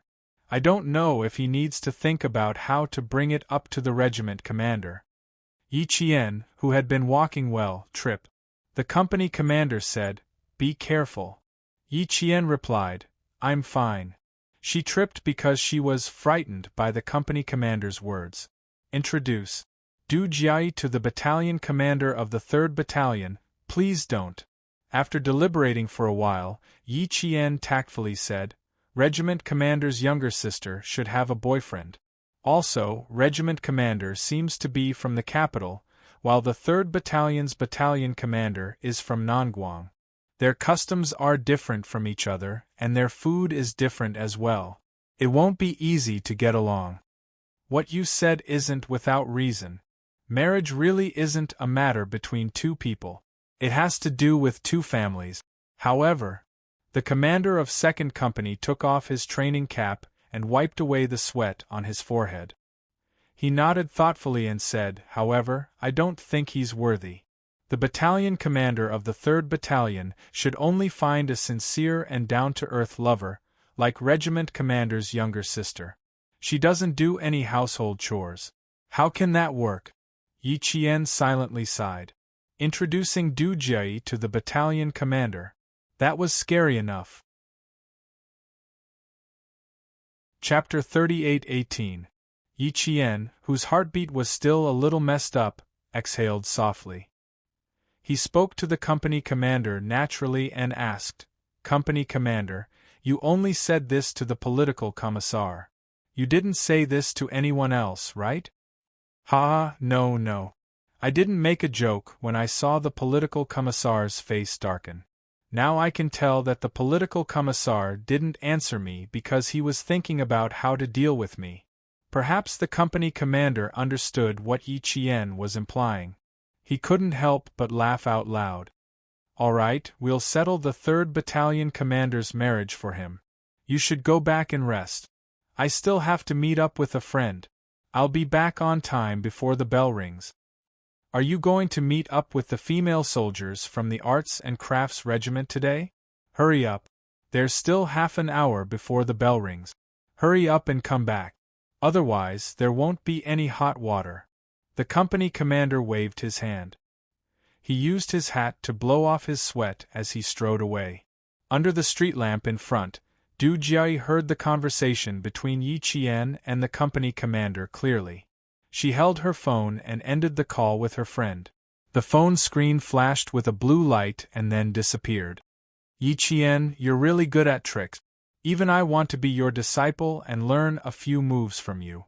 When Yi Qian was about to come closer, Du Jie walked out from the shadow of the lamppost. She had a cold smile in her eyes as she looked at Yi Qian with disdain. Even the tricks to climb up the ranks have become your skills. You're really good. The last time I saw you, it wasn't Xia Jinyuan beside you. It was Li Jinyan. You even managed to coax him into accompanying you to the hospital. Yi Qian, how are you so capable? Du Jie, who was standing under the street lamp, had a hint of arrogance that wasn't there during the day. Even her posture was a little arrogant. At this moment, Du Jie was the real Du Jie. During the day, she would put on a mask and walk through the crowd every day. She was mistaken for an elegant, intellectual, cheerful, and magnanimous noble lady. One side during the day, one side at night. No matter what kind of person he met, he would be able to freely switch between day and night. No one would be able to see through him. In the face of Du Jie's mockery and ridicule, Yi Qian treated it calmly. Miss Du, you're judging me by my own standards. I don't have any tricks up my sleeves, nor do I have the abilities that Miss Du mentioned. Compared to Miss Du, I'm ashamed. Chen, she replied in a composed manner. He was completely calm in the depths of his heart, and he wasn't infuriated in the slightest by Chen Shi's words. If he was really angry, then it would be as she wished. Her calmness made the coldness in Du Jie's eyes sharpen. Two sisters are two sisters indeed. Both of you have the same sharp tongue and the same despicable methods. You're delusional to think that you can marry into a rich family just because of your pretty face. Yi Qian, both you and Yi Ying disgust me. She wanted to never see them again. We're the same. Your appearance disgusts me as well. Yi Qian didn't choose anything else to reply to. She replied to whatever Chen Shi said. She didn't even need to think about how good it was. Don't be so smug for too long. Xia Jinyuan isn't that easy to fool. If he finds out that you've hooked up with Li Jinyan and Yi Qian, do you think he'll let you off just because you're a woman? Ha, he'll make you fall as high as you can climb. You're delusional enough to try to enter a world that you shouldn't have, and you even want to stay. Since you've saved my life, I'll kindly remind you that there's only one outcome for you if you try to force your way into our world. The longer you live, the more miserable you'll be. Chapter 38:19. Yi Qian narrowed his eyes. Under the light, his slightly narrowed eyes looked like the eyes of a little fox, full of intelligence and slyness. What does your world have to do with me? I know Xia Jinyuan and Li Jinyan, but what does that have to do with you? For the sake of the fact that I once saved your life, Miss Du, I'd like to remind you out of kindness that we'd better go our separate ways. Don't interfere too much. Also, if I remember correctly, isn't Big Brother Li also your cousin? Why don't you respect Big Brother Li at all? What? Big Brother Li? She actually shamelessly acknowledged Li Jinyan as her big brother? Du Jiai was really shocked. She really didn't expect Yi Qian to call that cold-blooded Li Jinyan, who was as cold as a big brother. Li Jinyan himself agreed? Yi Jian saw that she was in a daze. The corners of her mouth curved slightly and she brushed past her. Yi Qian, you've really opened my eyes. Du Jiai sneered behind him. Big Brother Li? I really have to congratulate you. Congratulations on bringing forward the day of your failure. Li Jinyan is indeed my cousin, but my grandfather doesn't like him. My whole family doesn't like him. So, what's the use of hooking up with him? Big Brother Li? Ha ha ha ha. Does Yi Qian not know that Xia Jinyuan and Li Jinyan's relationship is very ordinary? Ha ha ha, Big Brother Li? Really, now she really wanted to know what kind of expression Xia Jinyuan would have if he found out one day. Oh. She could even tell Zhou Yijin tomorrow. As Xia Jinyuan's cousin, how would Zhou Yijin treat Yi Qian when she found out tomorrow? She was looking forward to it. Du Jiai was different from Yiying. Yiying was blindly arrogant. She did not have many tricks up her sleeve, but she thought that she was very capable and could not hold back her anger. Du Jiai, on the other hand, was not blindly arrogant.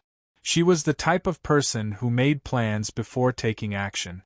She knew her own abilities and methods. When dealing with matters, she knew how to make use of everything that could be used. She was able to hold back her anger, and was good at dealing a fatal blow to those she disliked. Yi Qian had never let his guard down around Du Jiai. Her sneer made Yi Qian's lips curl up even higher. It's okay. So what if she knows? It's not like Captain Xia doesn't know. Yi Qian walked briskly to the auditorium to meet Zhou Yijin. When they arrived, Zhou Yijin and the other female soldiers from the Arts and Crafts Regiment were still rehearsing. Yi Qian sat below the stage and watched quietly until the end. The day's rehearsal ended at around 9:30 p.m. Yi Qian finally saw the message that Xia Jinyuan had sent to Zhou Yijin. I'm not the only one who received it. All of us received it. Brother Six is so attentive. Brother Six was not this attentive in the past. Brother Six only changed after he met Aunt Lu. Old Master and Old Madam often say that you and Brother Six are a match made in heaven. Everything has its vanquisher. Even Brother Six's roguish aura has been restrained. Aunt Lu, do you think I can find a boyfriend like Brother Six? I think it's very difficult. There are so few good men. Aunt Lu. Aunt Lu. She shouted a few times, but Yi Qian, who was staring at the message word by word, did not hear her. All her attention was on the message. Those words made her dive in and swim in the sky that the man named Xia Jinyuan had held up for her. Gradually, her vision became blurry and the tears in her eyes became heavier. Tears welled up in her eyes and she wanted to shake. Chapter 38:20. The text message was very long. It took 3 separate times before it was all sent to the phone's message box. Yi Qian, whose vision was already blurred, once again read Xia Jinyuan's text message to his family Xia's siblings. I'm worried because I'm not with her for too long. I hope that my siblings can take care of her and treat her like a real family member. I will be eternally grateful. I often go out and feel deeply sorry for her. I'm afraid that I've wronged her, so I always want to make it up to her. I hope that my siblings can understand my brother's painstaking efforts and take care of her. My girlfriend Yi Qian has suffered a lot since she was born. I once promised her a happy and stable life. Sometimes I'm not with her and I'm afraid that I can't help her when she's in trouble. I can only hope that my siblings can help me take care of her and prevent her from suffering. I'm begging you to write. Including the punctuation, it was a total of 173 words. Every word expressed his silent concern for her, every word revealed his deep affection for her.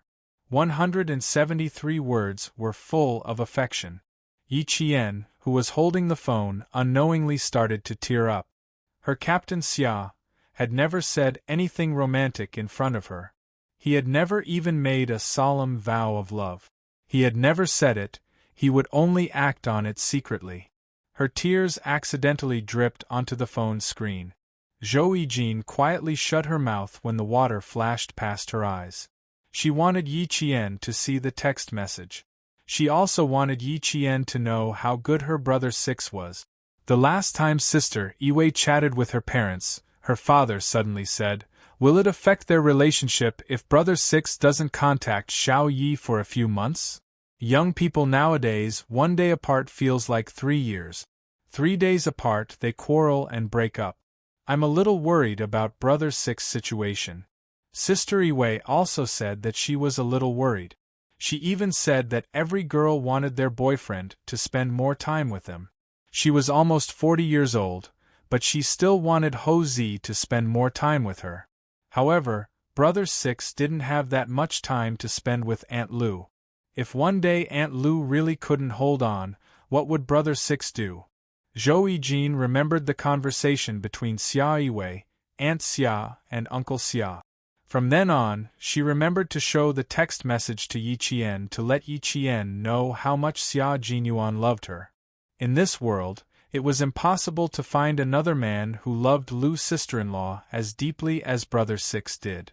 It was impossible. Sixth sister-in-law, sixth brother has his own difficulties. I showed you the message for my own selfish reasons. I hope you can understand sixth brother. Although he can't accompany you, his heart has always been with you. When Big Brother received the message, he even sent a message to all of us. He said that he didn't expect sixth brother, who was the most troublemaker in the family, to become the most devoted man. Aunt Lu, I know Brother Six hasn't contacted you for almost a year, but please hold on. I believe Brother Six, who can't contact you, must be thinking about you. As long as he comes back, he will contact you immediately and accompany you.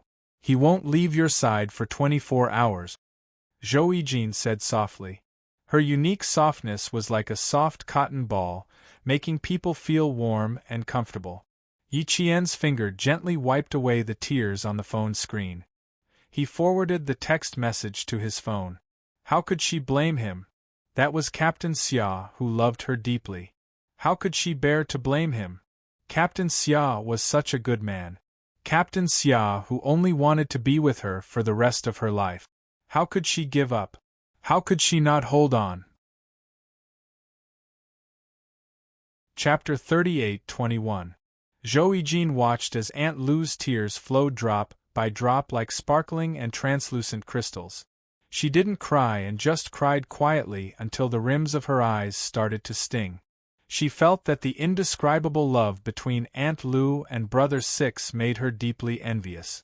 She felt that even though they hadn't seen each other for a year, their feelings for each other didn't fade because of the distance.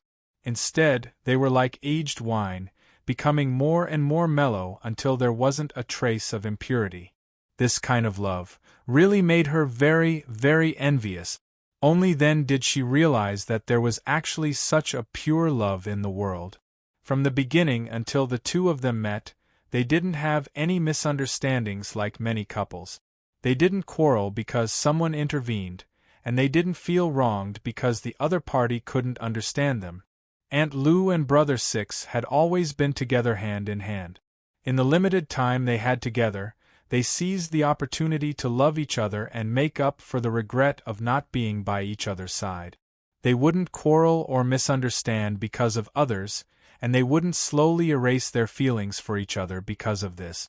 She still remembered that Brother Five once asked Brother Six how they were getting along. They were both so outstanding, so they must have a lot of suitors. How should they deal with this kind of situation? If the other party found out, would there be a misunderstanding because of this? Would they quarrel? Would they quarrel and make each other unhappy? Sixth brother didn't even think about it before answering fifth brother with a smile. Yi Jian and I have spent so little time together that it's pitiful. How can we have a misunderstanding because of others, argue, and make each other unhappy? We will only seize the opportunity to love each other. Every time we meet, we will only love each other more deeply and want to treat each other better. For a playboy like you, how would you know that love is stronger than gold? How would you know such a beautiful love? Yi Qian and I will only love each other deeply during our time together. So what if we have suitors? What does it have to do with us? The person we love deeply also loves us deeply. Misunderstandings and quarrels don't exist at all. We don't even bother to waste time on these kinds of things. When Brother Five heard this, he was flabbergasted and didn't say anything for a long time. Even if eldest brother, third brother, and fourth brother were in love with each other, before they got married, they had misunderstandings, quarrels, and even almost broke up because of others. Sister Iwei and brother-in-law Zi were even more so. The two of them had broken up countless times. One moment they would say that the other party was immature, and the next moment they would say that the other party didn't understand them. Being in a relationship was like sitting on a boat in the sea. And, after listening to Sister Iwei and brother-in-law Zi's love, she had spent half of her life in a relationship, but in the end, they were still together and gave birth to twins. It was simply a miracle. But when she heard about sixth brother and sixth sister-in-law's love history, especially what sixth brother said to fifth brother, she was greatly shocked. At that time, she hadn't met Aunt Lu yet, but she had been looking forward to meeting Aunt Lu, whom she had never met before.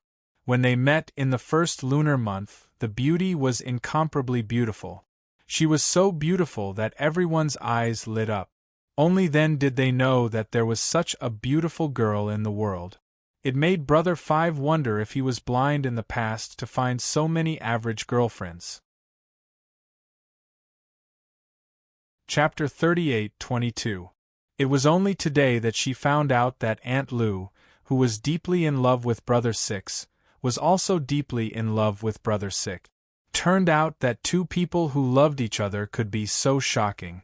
Even if they didn't spend every day together, say sweet words, or swear their undying love, as long as two people were in love with each other, no matter how far apart they would still be deeply in love. This kind of love made her envious and touched at the same time. Aunt Lu, why do you love Brother Six so much? You haven't seen Brother Six for almost a year. You haven't even called him. You haven't heard from Brother Six at all. Why are you still able to persevere? Why are you still able to go on without hesitation?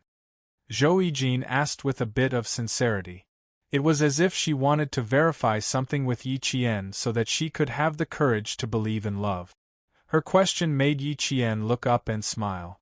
Her tear-stained face was dazzling. She smiled and said, "Your Brother Six has always been my light source. Without him, my hope in this life is gone.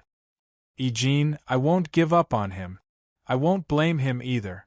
You said that his heart has always been with me. I've always known that. Now that I, Aunt Lu, have met such a good Brother Six, how could I bear to let him go? I have to hold him tightly in my hands and keep him by my side," Yi Qian said gently as she looked at Zhou Yijin. Her jet-black eyes shone with the most beautiful and dazzling light. They were as dazzling as the halo of the sun. Zhou Yijin was attracted by the color in her eyes. It even gave her the illusion that the person her Aunt Lou loved so deeply was her. Actually, Aunt Lou only saw Brother Six through her eyes. This kind of Aunt Lou was so beautiful that it made her heart tremble. When was a girl at her most beautiful? She thought that it must be when she missed the person she deeply believed in. A warm smile, a gentle voice, a gentle gaze, and an affectionate gaze. Just like Aunt Lou right now, she was so beautiful that it was breathtaking. When Yi Qian spoke, Zhou Yijin was stunned. Aunt Lou was beautiful for the sake of love. The beauty in her eyes was no longer the kind of beauty that was just breathtaking. Instead, it was imprinted in her heart and became a breathtaking beauty that would last a lifetime. She would never meet another woman more beautiful than Aunt Lou in the future, and she would never be shocked by Aunt Lou again. Yi Qian didn't know what Zhou Yijin was thinking. As she spoke slowly, she seemed to see the man she loved the most standing beside her, gazing at her tenderly. It looked like Yi Qian was talking to Zhou Yijin, but in reality, he was talking to Xia Jinyuan through Zhou Yijin's figure, whose whereabouts were unknown. The night was not dark, and the clear sky was dotted with cold stars. There was also a crescent moon. The moonlight and starlight fell into Yi Jian's eyes, causing Zhou Yijin to be even more stunned. Why do I love your brother Six so deeply? Because he loves me so deeply. He gave me a peach and returned it with a beautiful jade. He loves me so much, so how can I not love him so deeply? We haven't seen each other for almost a year, so what? Although he wasn't by my side during the long journey, his heart has always been with me. Your brother Six has given me the most important and beautiful thing in his life. What reason do I have not to persist? I will not turn back, and so will your brother Six. He said that we will grow old hand in hand. A gentleman's promise, and I also yearn for it. In this life, I have your brother Six. There will be no one else in my eyes, no one else. Chapter 38-23. It was winter in Nanguang, and the wind was a little cold. It was cold when it blew on her face, but Yi Qian's heart was as warm as a sunny day. Her soft voice was filled with passion, and Zhou Yijin fell deeper into her love. I met the best of him and received the best of love. Yijin, your sixth brother and I both received the best of each other, and we will continue to be together. I also believe that you will be the same. One day you will meet the best of him and receive the best of love. We will spend the rest of our lives with the best of him. One day, when the best of you meets the best of men and has the best of love, you will understand why your sixth brother and I never felt that there was a distance between our hearts no matter how far apart we are. After Yi Qian finished speaking, the tears on her face had dried up, and her eyes were as bright as water, without a trace of haze. She did not feel wronged because of separation, nor did she feel lost because of distance. Because her love with Captain Xiao was not something that others could understand or see through. Love did bring their hearts closer, but they also shared a common belief, a common goal, and a common responsibility. It was these commonalities that brought the two closer, deeper, and even beyond love. Captain Xia said, "As a soldier, I am loyal to my country. As a man, I am loyal to my woman." Now, she could also say to Captain Xia, "As a soldier, I am loyal to my country. As a woman, I am loyal to my man." They were loyal to their country, and they were loyal to each other. This was the love that only belonged to her and Captain Xia, and it could not be replicated. Yijin would meet the best of men and receive the best of love from the best of men. This was the love that belonged to Yijin, and it could not be replicated. Everyone would have their own love, and everyone's love could not be replicated. Only then would there be romance in the world. While she and Captain Xia were loyal to love, they would also carry steel guns, protect peace, and protect romance in peace. Zhou Yijin's heart throbbed. She stared fixedly at Yi Qian's eyes. His eyes were as vast as the stars, and she was unable to extricate herself. So, this was the love between Brother Six and Aunt Lou. It was so beautiful that it made her heart throb for a long time. After meeting the best person and getting the best love, we will spend the rest of our lives with the best person. After returning to the dormitory, Zhou Yijin lay quietly on her bed. She kept replaying what had just happened in her mind. Her heart was still palpitating because of Yi Qian's words. Sixth brother finding Aunt Lu was sixth brother's fortune in his life, and Aunt Lu finding sixth brother was Aunt Lu's fortune in her life. Their lives together were blissful. Zhou Yijin, who was lying flat on the bed, finally closed her eyes with a deep smile. After seeing the love between Brother Six and Aunt Lu, she started to believe in love again. She wanted to find a man who was in love with her and have a romantic relationship with him. Hopefully, as Aunt Lu had said, one day, the best of her will meet the best of men and have the best of love. She was waiting for that day to come. It was late at night. Zhou Yijin, who was shocked by the love between Xia Jinyuan and Yi Qian, smiled and fell asleep. After returning to the dormitory, Yi Qian did not sleep. She covered herself in her blanket and kept looking at the text messages on her phone. She smiled as she read, and then she cried again. As she read, Yi Qian pressed the phone screen against her lips, closed her eyes, and kissed it deeply. Chapter 38-24. The kiss that landed on the phone screen was like a kiss to the man she loved deeply.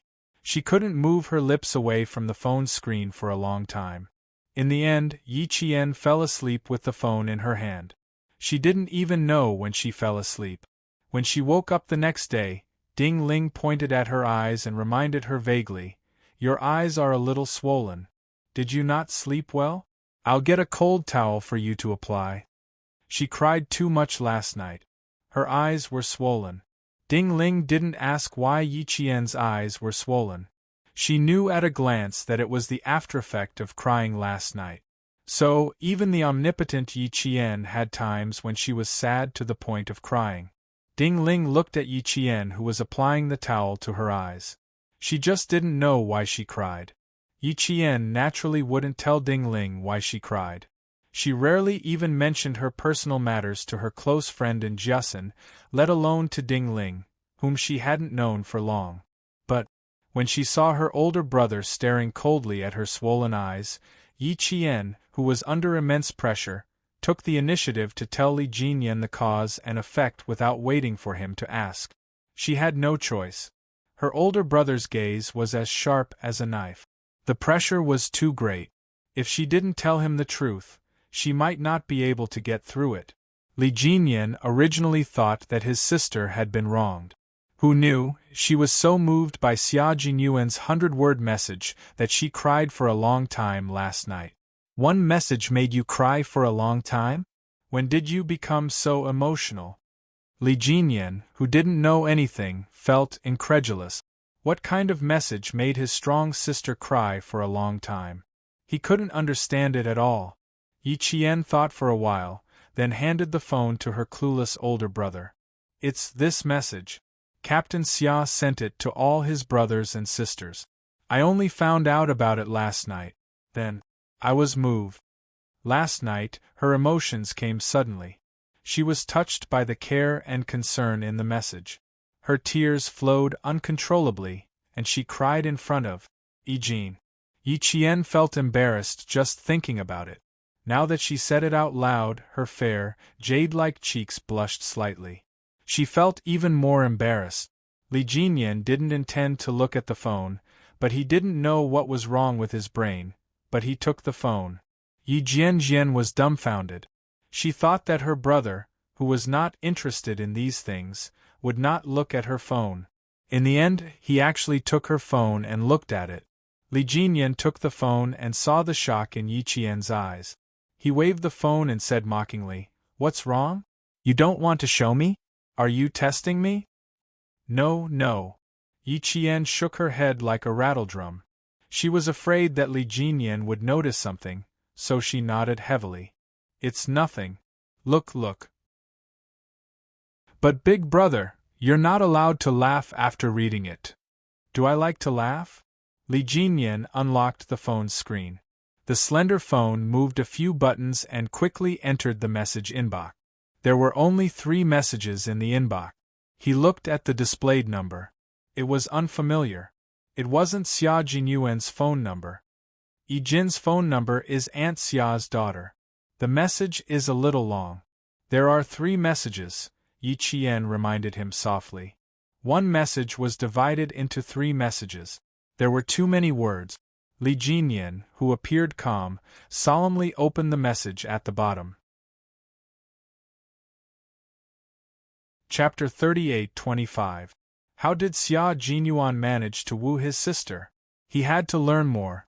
A single text message was enough to make his reticent sister cry until her eyes were swollen the next day. Perhaps this text message would give him some clues. Li Jinyan opened the text message with the intention of learning and read it carefully. Yi Qian stood quietly and waited for him to finish reading. Seeing that his cold expression had softened a little, Yi Qian, who was also very attentive, seemed to have understood something in that instant. He was like an unclimbable big brother on a snowy mountain. Could it be that he wanted to fall in love? Could it be because of the misunderstanding about his anniversary? Or could it be that he was moved by his grandfather's words? Thinking of this, Yi Qian couldn't help but smile. If that was the case, that would be great. His grandfather's biggest wish was finally about to come true. He finished reading the 100-word text message 3 times, each time taking less than 10 seconds to finish reading.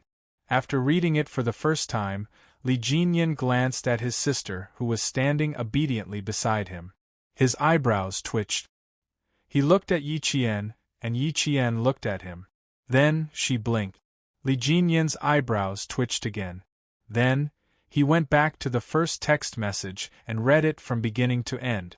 Just like that, Li Jinyan read the 100-word text message that Xia Jinyuan had sent to his family friends, including his sister, 3 times and memorized every word. Li Jinyan returned the phone. His thin lips were slightly pursed, but there was still a slight ripple in his heart. His ripple wasn't because of the sender of the text message, but because his sister was actually moved by it. Could it be that all girls liked this kind of care? Thinking about it, Xia Jinyuan did a good job. Not only did he care about his sister, but he also mobilized the whole family to care for her. He even used the words earnestly and begged. His attitude was sincere, and his care for his sister was not little. But, to be honest, he wasn't moved by it. So, you were moved to tears. Not bad, he is indeed good to you. Li Jinyan, who admitted that Xia Jinyuan was a good person, nodded and said something very dry. He was not moved, so he did not say anything. Yi Qian took the phone and nodded. His voice was soft. He's not by my side, but he's always showing concern for me in ways I can't see. Big brother, I'm very touched. Well, it's good that you're touched. This means that this message has a certain effect. You guys have a performance tonight. I'll sit beside you and watch it together. Li Jinyan said faintly. Then, he moved on to another topic. My grandfather missed you and was worried that you wouldn't be used to living in Nanguang. So, he asked me to come over and check on you. If you have any difficulties, you can tell me directly. Although my relationship with Du Kaiwei is average, I can be considered to be one of the better ones among the siblings. If you have any difficulties, I can mention it to him. Yi Qian couldn't help but laugh at the sudden change in topic. Her big brother. He was afraid that she would ask about him, so he immediately changed the topic. I don't have any difficulties. I'm just here to study. It's just a winter break, so I didn't have any difficulties at all. Yi Qian didn't want to owe him any favors because of this. She was perfectly fine, so why should she let her big brother interact with the Du family? Du Jiai didn't respect her big brother at all. If she found out that her big brother went to look for Du Kaiwei because of her, she would definitely make a scene. Since she said that, Li Jinyan didn't insist. Chapter 38-26. It was originally a topic to change the topic, so it was over after a short conversation. The main point was still the old man. Yi Qian asked about old Master Yi again, and Li Jinyan answered them one by one. He was in good health, had a good appetite, and was in a good mental state. In short, everything was better than before. Yi Qian's return injected new life into old Master Yi's quiet life. Old Master Yi, who was originally in a gloomy mood, was pulled back and his life was renewed. Li Jinyan looked at his sister who was also smiling brightly, and a faint smile appeared in his cold eyes. Grandpa is in good health now, and he's looking forward to you finding a girlfriend. On the phone, Grandpa really hoped that you could quickly find a girl and bring her home for him to take a look. Big brother, you have to work hard. In the end, they still talked about Li Jinyan's marriage. Li Jinyan looked at Yi Qian, and the corners of his mouth turned up slightly. He replied calmly, "I'm not in a hurry. With you around, Grandpa will always be happy." "You're not in a hurry, but Grandpa is. We can't keep delaying it. If we don't find a girl soon, all the good girls will be snatched away by other men." "I didn't say that, it was Grandpa who said that," Yi Qian said with a smile, acting as a parent who urged others to get married. He even laughed and said, "Actually, urging others to get married is quite a headache. As Grandpa instructed, I have to complete my task perfectly. As the saying goes, I'm better off dead than I am. Big brother, please bear with it first. I don't want this to happen either." "Where did you learn that? You're so glib-tongued." Li Jinyan was amused by her. He raised his hand and flicked Yi Qian's forehead with his slender fingers. "You know I'm wronged, but you don't know how to bear with it. You even came with Grandpa to urge me.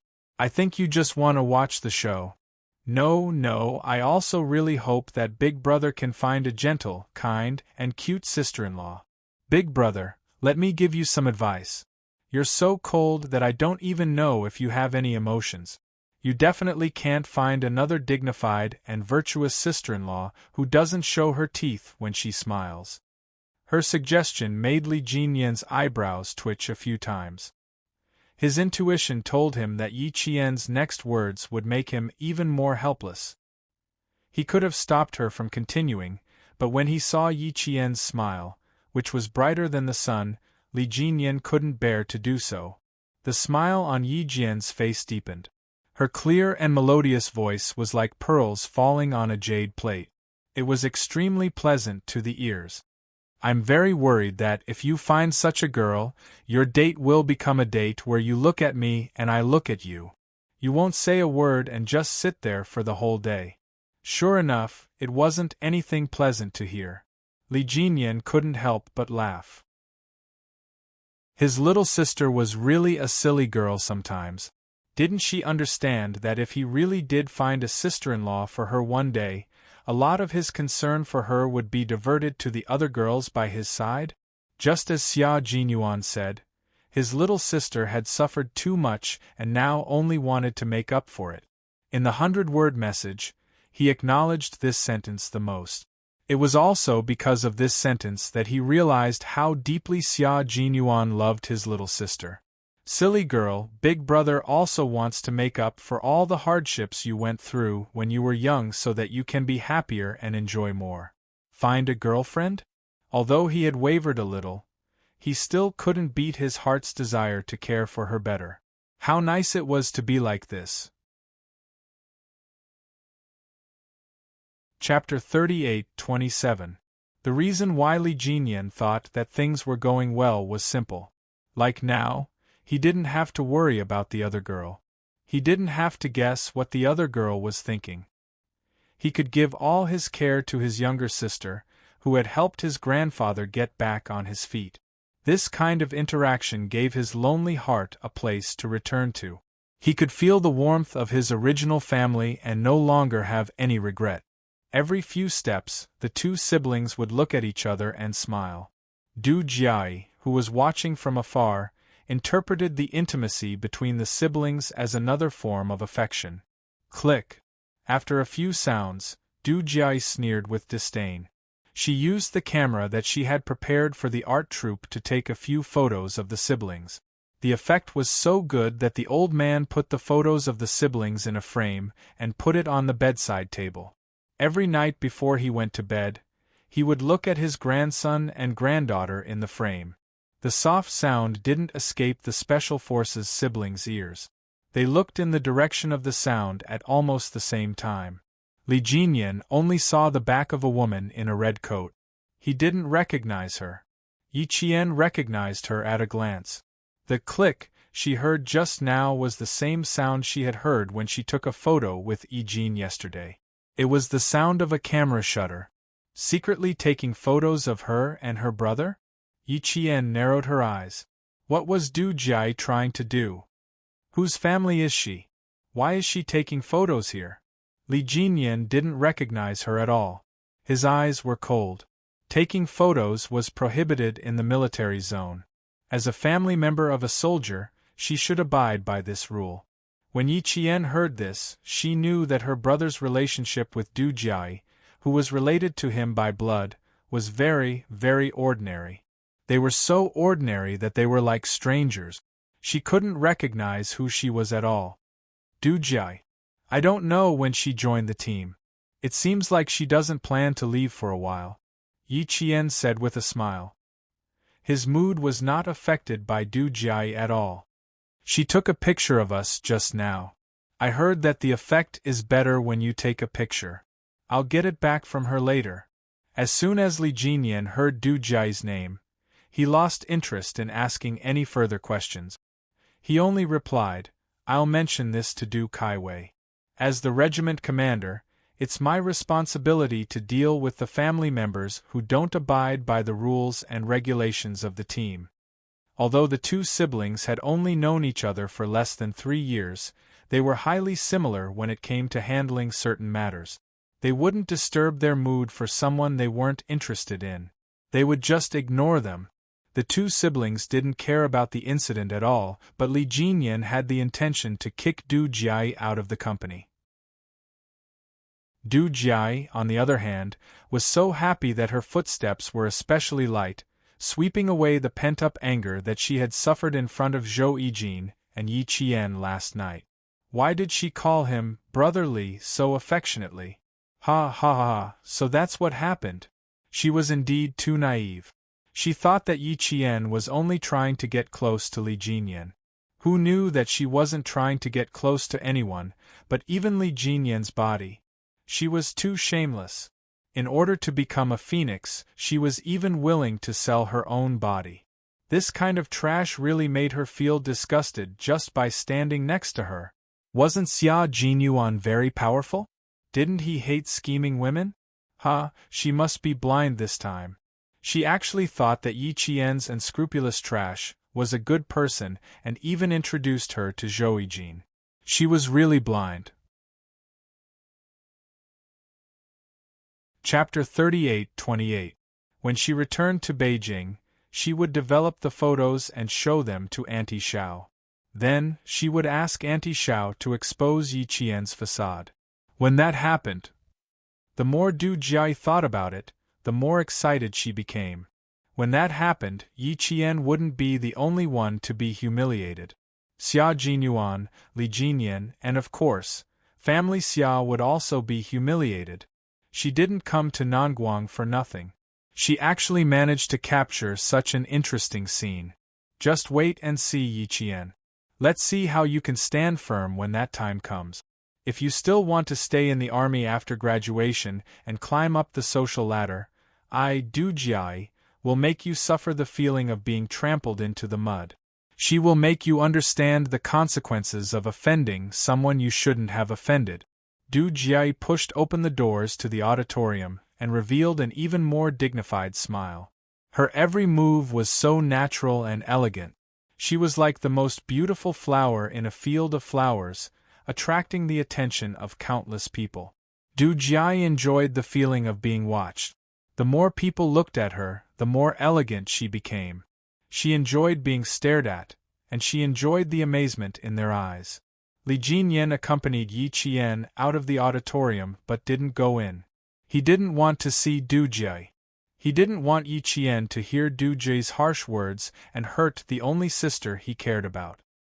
Hearing this, Yi Qian stopped his action of pushing open the doors and turned to look at Li Jinyan, who was standing behind him. His eyes dimmed slightly. Big brother, being silent will only make people like Du Jia want a yard after taking an inch. Sometimes you need to let her know that being silent doesn't mean that you can bully her. Her words made Li Jinyan's jaw tighten. However, a warm current slowly flowed into his heart. After a while, Li Jinyan nodded his head and said, "Yes." His voice was dry and trembling. When Du Jia saw Yi Qian enter the auditorium alone, the disdain in her eyes deepened. Look, he was afraid that she would find out. He felt guilty and did not dare to let Li Jinyan in. "I wonder if that cousin of hers saw me?" Du Jia's eyes flickered as she stopped taking photos. She passed the camera to a soldier from the Arts and Crafts Regiment. "Take a few group photos first. I'll come over later." "Oh, okay." The soldier who was suddenly handed a camera quickly grabbed it and looked down at it. Just as he was about to ask how to use it, Du Jia had already left. Yi Qian, who was walking to the stage from the back door, glanced at Du Jia, who was leaving in a hurry. A trace of coldness flashed across his eyes. She instinctively turned around and wanted to go out the back door to stop Du Jia. However, she slowed down after a few quick steps. Big brother wanted to accompany her to the auditorium to take a look, but because Du Jia was there to send her to the door, he said that it was not convenient for him to go in. It was not that it was inconvenient for Big Brother, but because Du Jia, who did not even treat him with basic courtesy, was present. He was worried that Du Jia would say something unpleasant to him.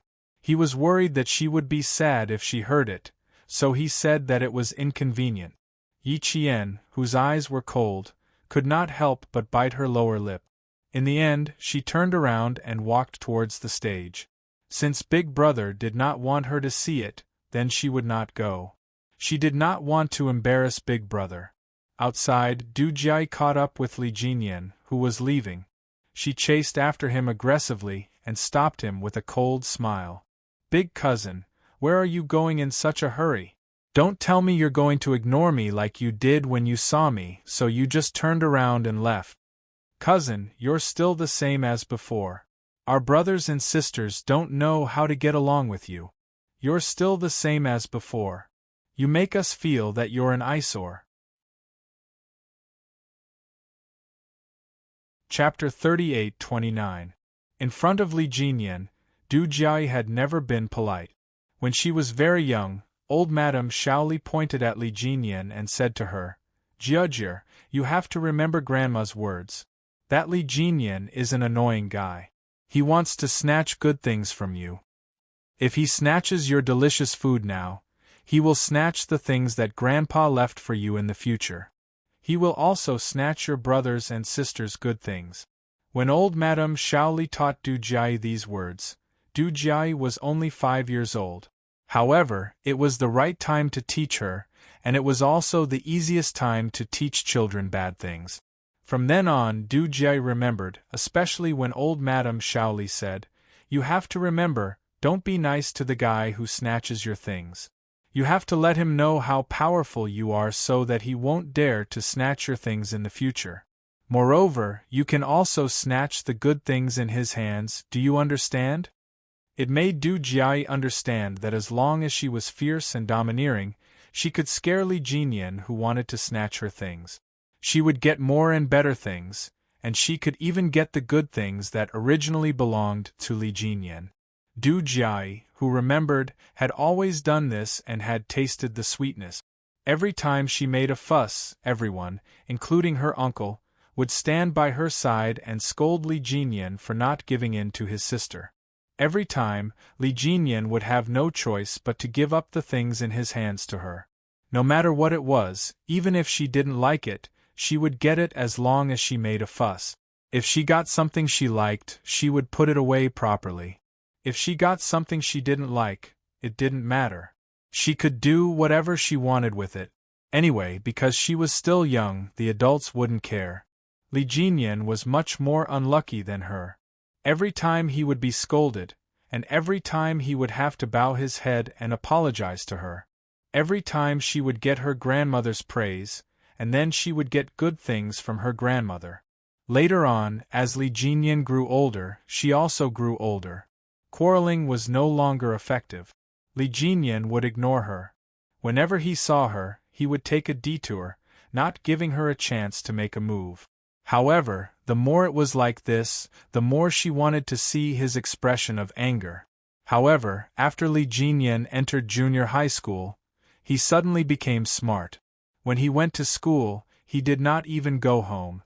During the holidays, he went to the Fu family and did not return to the Li family at all. She could not find any opportunity to bully him. Every time he thought of her, he felt regretful that there wasn't Li Jinyan, who was easier to bully. As she grew older, Du Jiayi did not feel that there was a problem. Instead, she knew that if there was no Li Jinyan, her family and her uncle's family would have inherited more of Old Man Li's property. This included the countless antiques that Grandpa collected when he was a warlord. Grandma said that all these antiques were monopolized by Grandpa alone. Those who were chased out by Grandpa and were born from concubines didn't even get a teacup. Now all the antiques were in Grandpa's hands, and any one of them was worth a lot. Du Jiayi was glad that she knew how to fight with Li Jinyan since she was young. As a result, Old Man Li hated his own grandson more and more. Every time she saw Li Jinyan, she would say mean things. She didn't feel that she was wrong, but felt that it was right. Now that she was standing in front of Li Jinyan, she was not afraid at all. She even raised her chin high and said sharp words with contempt. This was the reason why Li Jinyan did not want Yi Qian to see it. Chapter 38:30. But after all, he was not the young Li Jinyan. Faced with Du Jiayi's rudeness, his expression was cold, and his eyes were cold. He was reminded of Yi Qian's reminder. His silence was not because he was afraid or weak. He was silent because he did not want to face these people. He just wanted to leave as soon as possible and stop wasting his time. His sister was right. Sometimes, silence did make some people want a yard after taking an inch. Li Jinyan, who was no longer silent, looked at Du Jiayi with cold eyes. In my eyes, you are also an eyesore. You have always been an eyesore since we were young. His gaze was cold and carried a hint of hostility. Du Jiayi, who was not on guard, felt her heart skip a beat. She was obviously frightened. Du Jiayi's face was filled with anger. She snorted coldly and lowered her voice to prevent others from hearing her. How dare a person who even Grandpa hates talk to me? She was still as unreasonable and hypocritical as before. Standing here and bickering with her made Li Jinyan feel very embarrassed. His cold voice didn't hide his disgust for her as he slowly said, "An ignorant person indeed doesn't deserve to talk to me. Every word you say is a waste of my time." Li Jinyan had always been silent when facing Du Jiayi's harsh words. This time, his sudden counterattack stunned Du Jiayi. Her face was full of disbelief. What did she just hear? Did she just hear Li Jinyan say that she was ignorant and that she was not worthy to talk to him? She also saw the deep disgust on his face. She had originally wanted to make Li Jinyan uncomfortable, but now she was angry. She had never been treated like this before. Even Yi Qian, who she hated, did not have the guts to say such things to her. Li Jinyan, you better apologize to me. Otherwise, I will tell Grandpa and you will not even be able to step through the Li family's door. Also, do you know what I just filmed? I took a photo of someone who relied on her body to get to the top. She's just like you. Du Jiayi didn't say anything worse because she saw the undisguised killing intent in Li Jinyan's eyes. He wanted to kill her. He wanted to kill her. At this moment, Du Jiayi was stunned. She immediately stopped herself from saying something even worse. She had always known that when Li Jinyan was angry, he was not as violent as thunder. Instead, he was like a turbulent undercurrent in the depths of the sea. On the surface, the wind was calm, but in reality, it was turbulent. However, would he dare to kill him? Du Jiayi sneered, her eyes hard. Although her breathing was not smooth, her words were still very clear. I'm not that easy to scare. You want to kill me? Li Jinyan, do you dare? You? This time, Du Jiayi couldn't open her mouth at all because Li Jinyan's hand was gripping her neck. Between his fingers, there was something extremely cold and bone-chilling pressed against her carotid artery. Was she going to die here? Fear instantly took over her mind. Her previously arrogant eyes were filled with a fear that had never been there before. At this moment, Du Jiayi finally understood that Li Jinyan wasn't trying to scare her. He would really kill her. From now on, if I hear you say anything disrespectful about Yi Qian again, Du Jiayi, I have countless ways to deal with a person. Car accident, fire, backflow, etc. I will let you die without a sound. Li Jinyan's back was facing the company's surveillance camera. He looked very intimate as he coldly warned Du Jiayi. Du Jiayi couldn't help but clench her teeth. Chapter 38-31. Releasing his hand, Li Jinyan took a step back and stood in front of her for a while before turning around to leave. If he dared to do this, he must have a way to cover it up.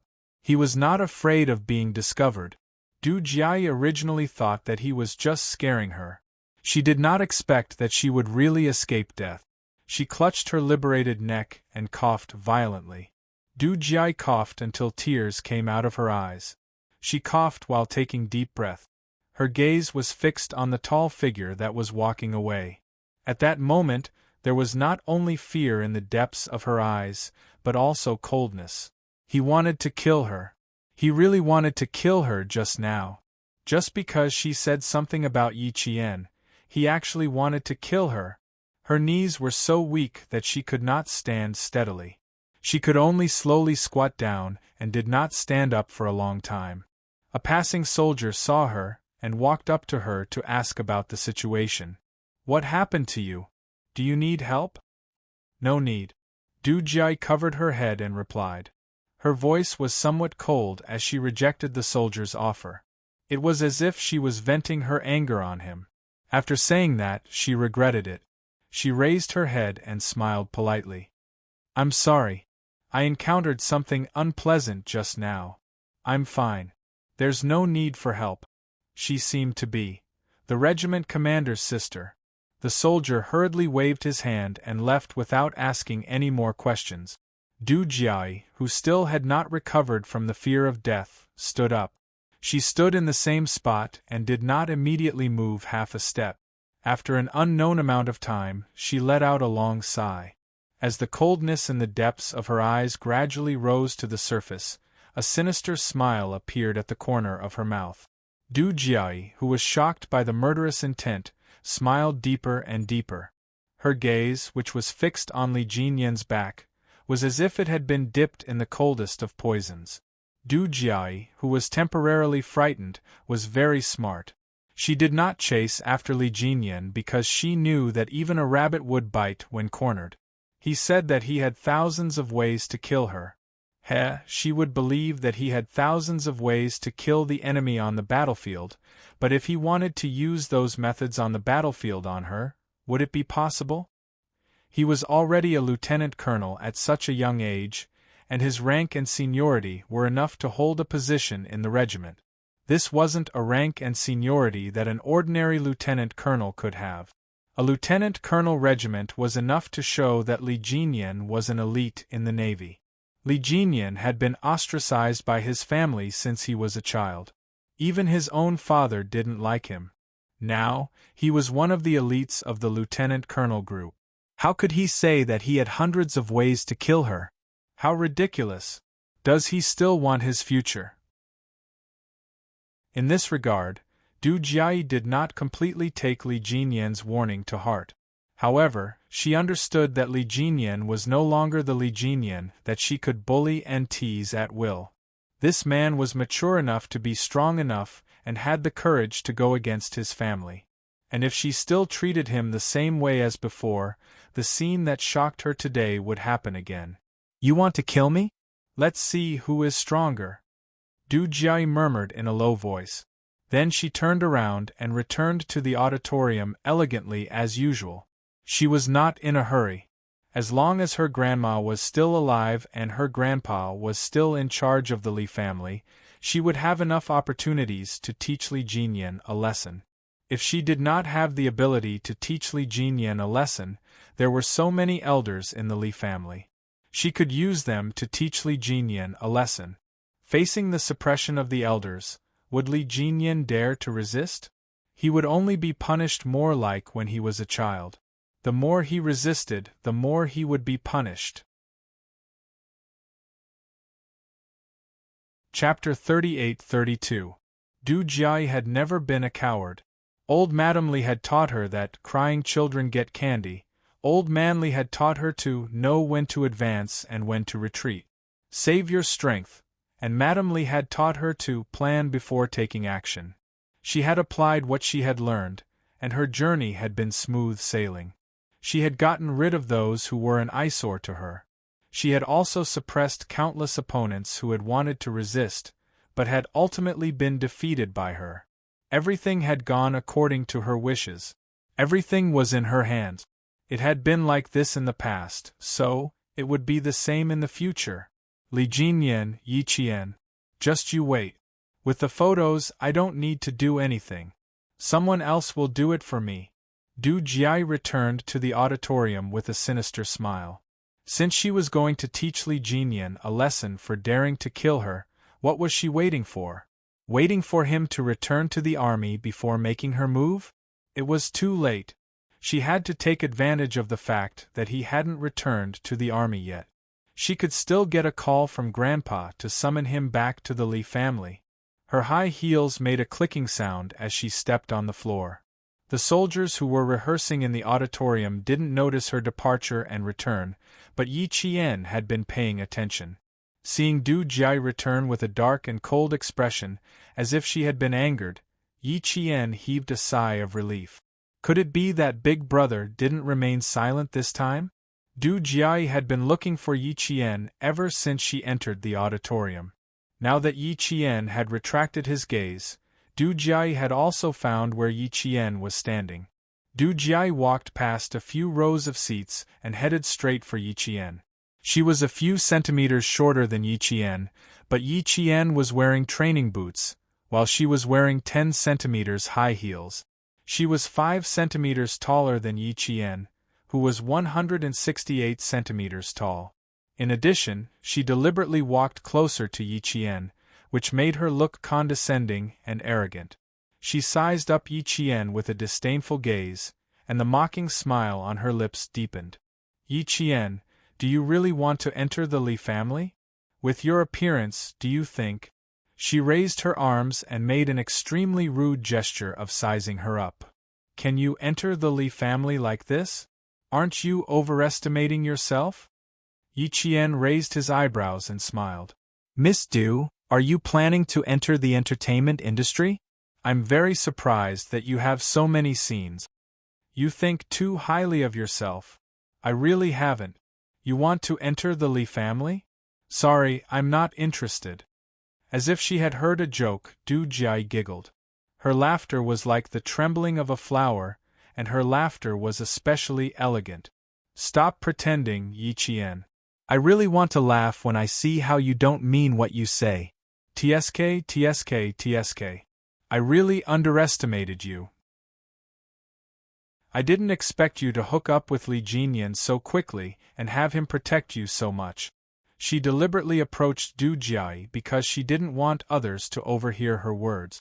Her words and her temperament were at two extremes, making it hard for those who didn't know the situation to imagine that the elegant Du Jiayi could actually say such harsh words.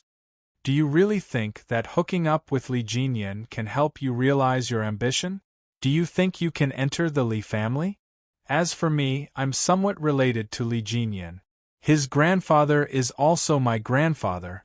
My grandfather has always doted on me. As for Li Jinyan, he has never been liked by the elders in the family since he was young. My grandfather has never been kind to him. Yi Qian, oh Yi Qian, do you think that you can become a phoenix after hooking up with Li Jinyan? Don't be so naive. Chapter 38-33. He had never been liked by the elders in the family since he was young. Old man Li had never been nice to her brother. Yi Qian's face darkened when he heard this. So her brother was just like her when he was young. They both suffered from the indifference of the elders in the family. She was fine because she was not related to Yi Jifan's family at all. But her brother was different. Everyone in the family was from the same family. Why did they all neglect her brother? Yi Qian couldn't help but purse his lips. She only felt sorry for her brother who had been neglected when he was young. In Du Jia's eyes, it had another meaning. She thought that Yi Qian had suffered a huge blow when he found out that even if he managed to get close to Li Jinyan, he would not be able to marry into the Li family. Du Jia, who had misunderstood, felt relieved. Even her voice was not as cold as before. It was as clear as a spring. You've suffered a blow so quickly? You're quite pitiful. Like Ying, you tried so hard to climb up the social ladder. But you're luckier than Ying. At least you managed to climb up the social ladder with Li Jinyan. Ying, on the other hand, didn't get anything. She ran away with her tail between her legs and didn't dare to embarrass herself again. Do you think Li Jinyan is very powerful? I'll tell you again. Other than his surname, what else does Li Jinyan have? Nothing at all. But even if the Li family treats him like he doesn't exist, his surname is still Li. You won't be able to marry into the Li family. Du Jia, who thought that she had finally turned the tables, looked at Yi Jian with pity. Yi Jian's lips were pressed tightly together. She was in a very good mood. She glanced at Yi Jian with a haughty and arrogant look, and with a slight twist of her slender waist, she walked towards the soldier holding her camera in a dignified manner. When she left, she was holding a roll of film in her hand. When Du Kaiwei found out that Du Jia was secretly filming in the army, it was already nighttime. When he contacted her, Du Jia had just gotten into the private car sent by the Li family to pick her up. Li Jinyan told you? Brother, I've lived in the army for a few years. Am I not afraid of the rules and regulations? Don't worry, other than the intimate photos of Li Jinyan and Yi Qian, I don't have any photos of the military. You want film? Sure, I'll mail it to you tomorrow afternoon. Fine, Li Jinyan has been targeting me since we were young. You know that. Why do you believe everything he says? Other than the photo of Li Jinyan and Yi Qian, I'll send the rest over. There's no point in keeping them anyway. I have to go to Grandpa's house to visit the two elders. I'll hang up first. Goodbye. Du Jia, who was still in Nanguang in the morning, had arrived in Beijing in the evening. Her eyes flashed with a calculating light. She immediately hung up the phone and said to the driver, "Uncle Liang, drive faster. I really want to see Grandpa and Grandma now." She really wanted to see Grandpa as soon as possible. She really wanted to tell him about Li Jinyan and Yi Qian. She couldn't wait to see how Grandpa would call Li Jinyan back and scold him. Oh no, no, no. A scolding was nothing. It wouldn't hurt or itch. She really wanted to see Grandpa whip Li Jinyan fiercely. She wanted to see Grandpa whip Li Jinyan until his skin and flesh split open. That would be good. Du Jia was a femme fatale. That night, while Yi Jian and Li Jinyan were watching the literary gala attentively, Du Jia sat in the Li family's large living room and told old Master Li everything she saw and guessed, adding fuel to the fire. Chapter 38-34. She had the ability to distort the truth and knew what old man Li hated the most. First, she brought up Yi Qian's background. He came from a rural village, and used some unknown method to squeeze his cousin Ying out of the college entrance exam. Then, he got into the military academy. These two things violated Old Man Li's taboos. He disliked people who were scheming in bed the most. Women should be docile. Even if they were scheming a little, they shouldn't lose sight of the big picture or let others see through them. It was a good thing to be scheming, but if they were so scheming that they became a joke, then they were stupid. Then, she heard Du Jiayi say that Yi Qian relied on his beauty to cast a wide net and had an ambiguous relationship with several unmarried young masters in the capital. Once again, she violated Old Man Li's taboos. Old Madam Li added fuel to the fire. What should we do? What should we do?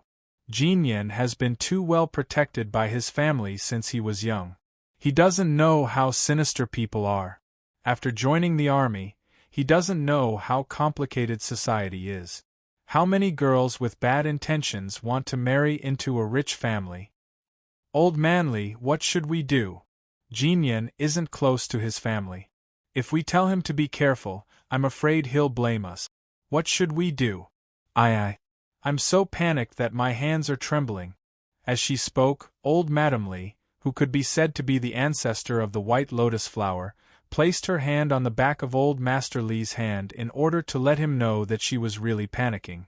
Du Jiayi saw this and was especially impressed.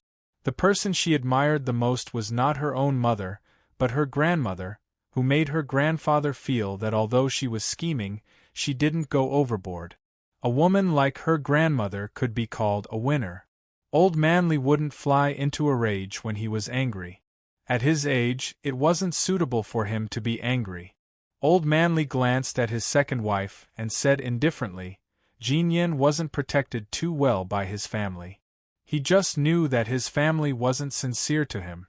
That Yi Qian, I heard from Jiayi that he's good at coaxing people. If you were willing to let go of your prejudice against your sister and accept Jinyan back then, this wouldn't have happened. Old Madame Xiao Li's expression froze. She retracted her hand, lowered her head, and silently wiped her tears. At this time, she couldn't speak anymore. If she said anything, she would blame him. Seeing that her grandmother was being scolded, Du Jiayi hugged Old Man Li's arm and said coquettishly, Grandpa, you can't say that about grandmother. I heard that Big Grandma made grandmother kneel in the snow for a whole day. It was Big Grandma who hurt grandmother first. You can't be unreasonable. Now that Grandma is worried that Big Cousin has been deceived and you say that Grandma is wrong, what do you want Grandma to do? Grandpa, you're being unreasonable. All right, you little girl. You only know how to feel wronged for your grandmother. Hurry and let go. My old bones can't stand being shaken by you. My bones are about to fall apart. In the face of his granddaughter's coquettishness, Old Manly didn't say much about his second wife. He had to leave some face for his second wife in front of the younger generation. I'll deal with your big cousin's matter. As for you, you can't tell anyone. As for the boy she knows who has a family xia, develop his photo and give it to Grandpa. Don't get involved in this matter. Grandpa knows what to do. Du Jiayi didn't listen. She just wanted to see how unlucky Li Jinyan was. If she wasn't even allowed to get involved, how could she watch? But, she only managed to say the word, but when she received a warning look from old Madame Shaoli, who was wiping her tears. The old man had already spoken. Even she, the person who slept next to him, didn't dare to say anything, let alone his granddaughter. Chapter 38-35. After receiving the warning, Du Jiayi reluctantly shut her mouth. Fine, I won't talk about Li Jinyan and Yi Qian now, but I can at least talk about Li Jinyan and me. Fine, I won't talk about Big Brother and Yi Qian anymore, but there's still something very important that I must tell you. Because I mentioned Yi Qian, Big Cousin thought that I was deliberately framing him, so he raised his hand to strangle me. Grandfather, he even wanted to kill me for an outsider. You have to make him apologize to me. Otherwise, I'll feel so wronged. It was clearly for his own good, but in the end, not only was he not understanding, he even wanted to kill me. Grandfather, I really was almost killed by big cousin at that time. Old man Shaoli sucked in a breath of cold air and hurriedly stood up. Did he strangle you? Quick, let grandmother take a look. How could your big cousin be so cruel to his own cousin for an outsider? Jai, you have to tell the truth. You can't wrong your big cousin. She got up, showing both concern and warning. Old Madame Shaoli did everything. It was really hard to tell who she was biased towards. Old Manly glanced at his nervous second wife and coughed softly. He said to Du Jai, whose face was full of grievances, "Your big cousin has a cold personality and isn't good with words. Although your relationship with him is just so, he wouldn't go so far as to kill you. Look, aren't you fine? There are times when teeth fight, not to mention that you're cousins. It's normal for you to bump into each other. If he really wanted to kill you, Jai, do you think you'd be able to come back alive?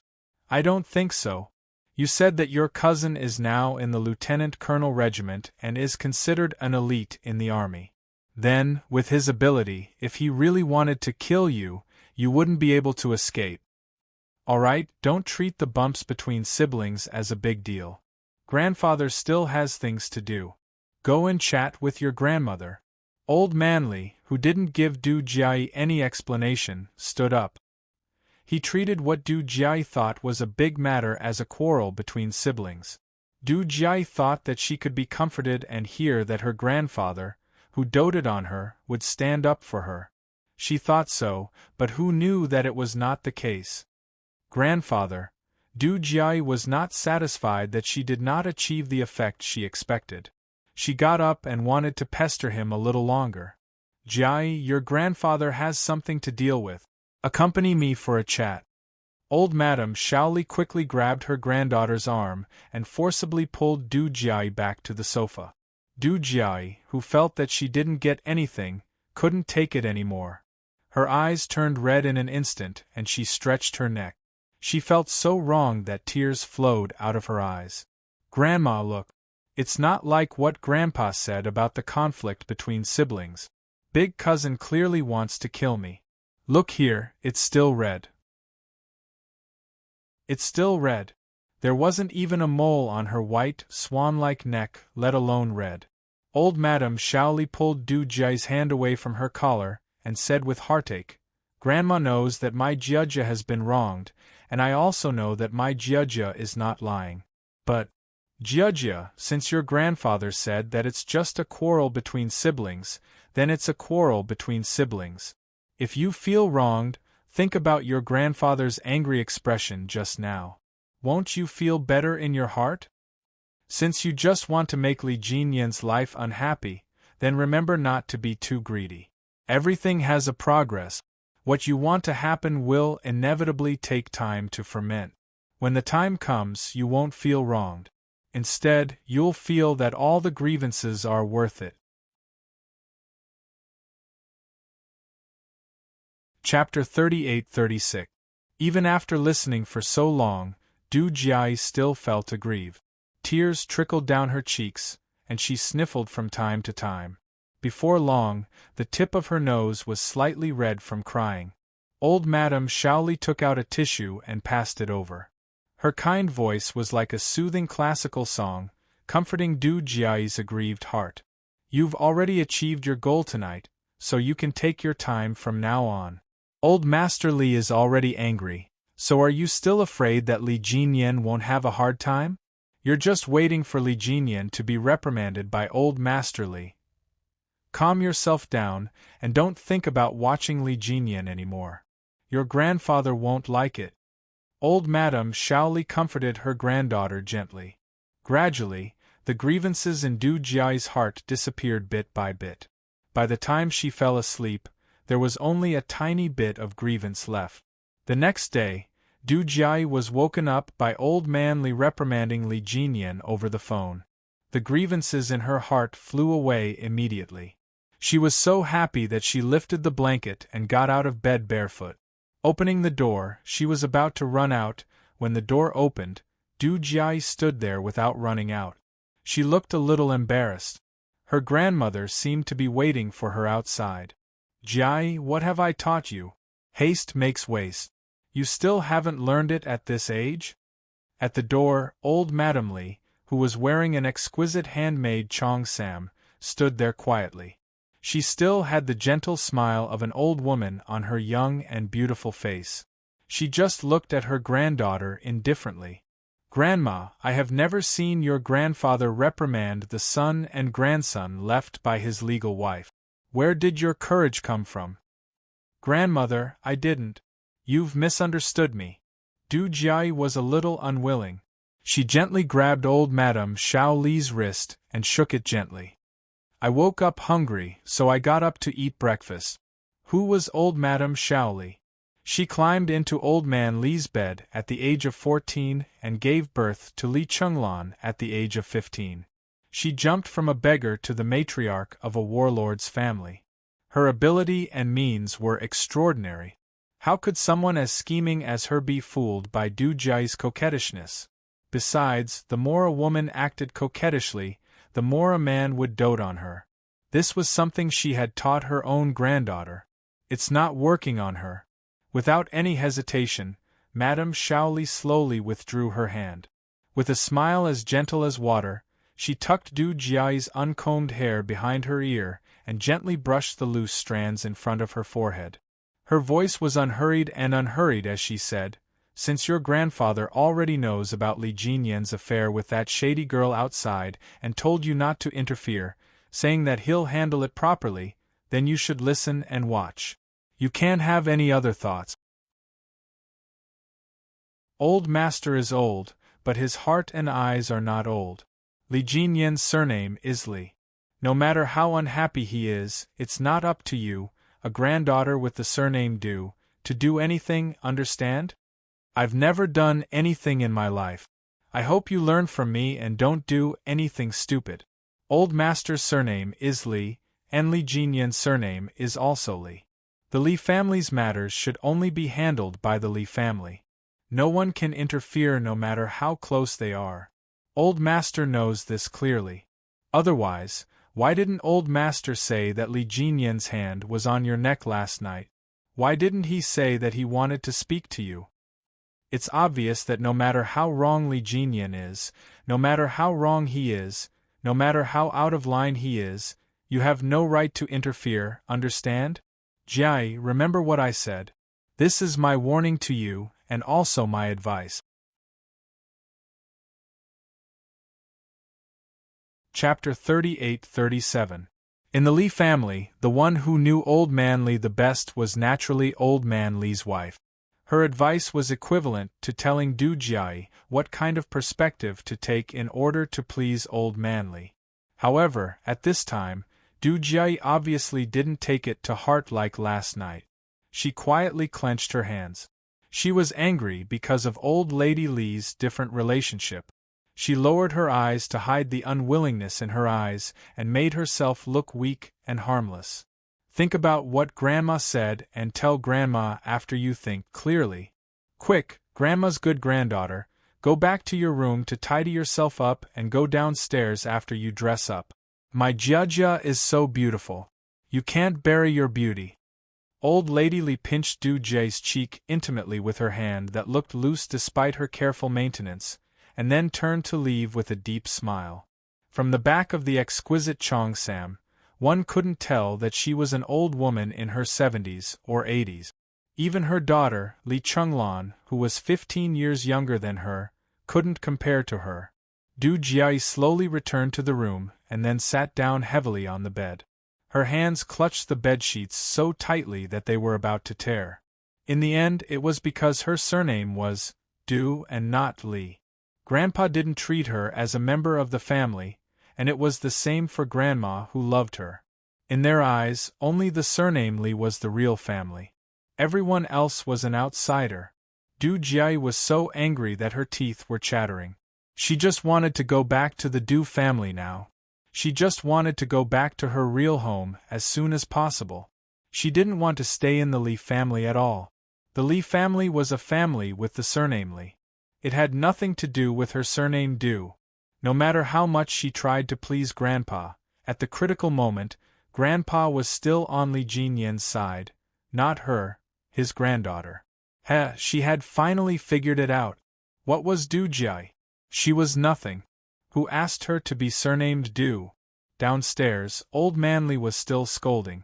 On the other end of the phone, Li Jinyan put his phone directly into his trouser pocket and didn't listen at all. He had only rested for one night in the company, and now he was preparing to take a carriage to leave the company and return to the capital. Yi Qian could not go out, so he could only accompany him to the entrance of the company barrack. Take good care of yourself. If you need anything, feel free to contact me. Li Jinyan, who was standing at the entrance of the barracks, adjusted Yi Qian's training cap. There was a hint of gentleness on his handsome face as he said, "Grandfather has me by his side. Don't worry." Yi Qian nodded gently. It was only when Li Jinyan walked out of the camp and boarded a large bus from the Arts and Crafts Regiment that Yi Qian looked away. Zhou Yijin and a few other female soldiers from the Arts and Crafts Regiment left the village immediately after the banquet. Yi Qian did not even have the chance to say goodbye to her face to face. He only received a message from her saying, "See you next time. See you next time." He didn't know when they would meet again. After getting on the bus, Li Jinyan took out his phone from his trouser pocket and glanced at the screen. The scolding was still going on.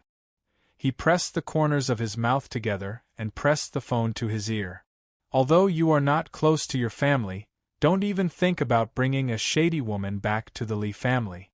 Li Jinyan, there should be a limit to your quarrel with your family. Don't go overboard, do you hear me? Li Jinyan did not reply. Old Manly scolded again, "Do you hear me?" Old Manly in the capital did not expect that Li Jinyan did not hear a single word he said. Chapter 38. It wasn't until he said, "Did you hear that?" that Li Jinyan said calmly, "Yi Jian isn't an indecent woman. I won't bring her back to the Li family. Don't worry about that." Li Jinyan finally opened his mouth, but that was all he heard. "I don't know what Du Jie said to you to make you so angry. I just want to tell you that what you're worried about will never happen. If you're only here to lecture me about this, then I'm sure you already know my attitude. Please don't bring up something that will never happen again. I'm sorry, I still have something to do. I'll hang up first. Goodbye." With a cold expression, Li Jinyan didn't give Old Master Li a chance to ask him another question. As soon as he finished speaking, the call was cut off, causing the old man's voice, which didn't diminish in the slightest, to completely disappear. The car had already left the company far behind. Sitting at the back, Li Jinyan propped himself up with one hand on the seat. His tall and slender body rose slightly as he turned back to look in the direction of the rear of the car. He didn't see the main gate of the company, nor Yi Qian, who was standing inside the gate.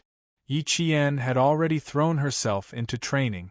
She patrolled the mountains with the soldiers at the border, climbed the walls, and checked the signals of the various communication towers.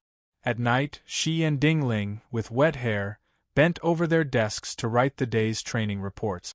When the winter break was over, they still had to bind the reports into a book. The photocopies would be left in the basic company, and the originals would be brought back to school. At 4:30 a.m. on the 28th of the Lunar New Year, Yi Qian and the others, who were still asleep, were woken up by the urgent whistle. Everyone gathered as quickly as possible. A new mission had been issued. The higher-ups had instructed them to temporarily transfer them to patrol the major train stations and escort the travelers who were returning home to celebrate the Spring Festival. It was the first time the company had received such a mission. Within an hour, all the soldiers memorized the number of trains that day, the time each train left, and a series of detailed data. He also gave them a map of each station that they would be borrowing, where the ticket sales center was, where the ticket refund center was, what the various procedures were, and so on. They even had to memorize the location of the washroom. Not only that, but he also had to remember which buses were available and which major stations he would pass through. He had to remember all of this in his heart so that he could answer the questions of the passengers when the time came. They didn't even have time to wash their faces and brush their teeth. They took the information that was sent to them at the last minute and began to crazily memorize it. At this time, it could be seen who had the best memory. Except for the soldiers on sentry duty and the soldiers in the cookhouse, all the soldiers in the 3rd Battalion were sitting in the canteen, gnawing on steamed buns with one hand and flipping through documents with the other. No one felt that it was very difficult. A few people were in a group, and each of them memorized this paragraph. With such a reasonable division of labor, there was no need to repeat the memorization with the comrades in the same group. Time and efficiency were perfectly integrated. Yi Qian, Ding Ling, and the other 28 soldiers were in a large group. The large group was further divided into 5 smaller groups, each with 6 people. The 6 people divided the work in detail. Each of them memorized a section, and each of them memorized a section. At 6:30 a.m. sharp, everyone was in a group and headed to their respective stations. Today was the 28th of the Lunar New Year. The number of days before the Spring Festival could be counted with 3 fingers. The patrol duty at the train station was divided into 3 groups. Yi Qian, Ding Ling, and the others' group of 6 were assigned to the main train station. Chapter 38-39. When they arrived at the main train station, there was a sea of people. They were all travelers who were happily returning home for the new year. They carried things on their shoulders, in their hands, and tied to their chests and back. They came and went just to board the train back home.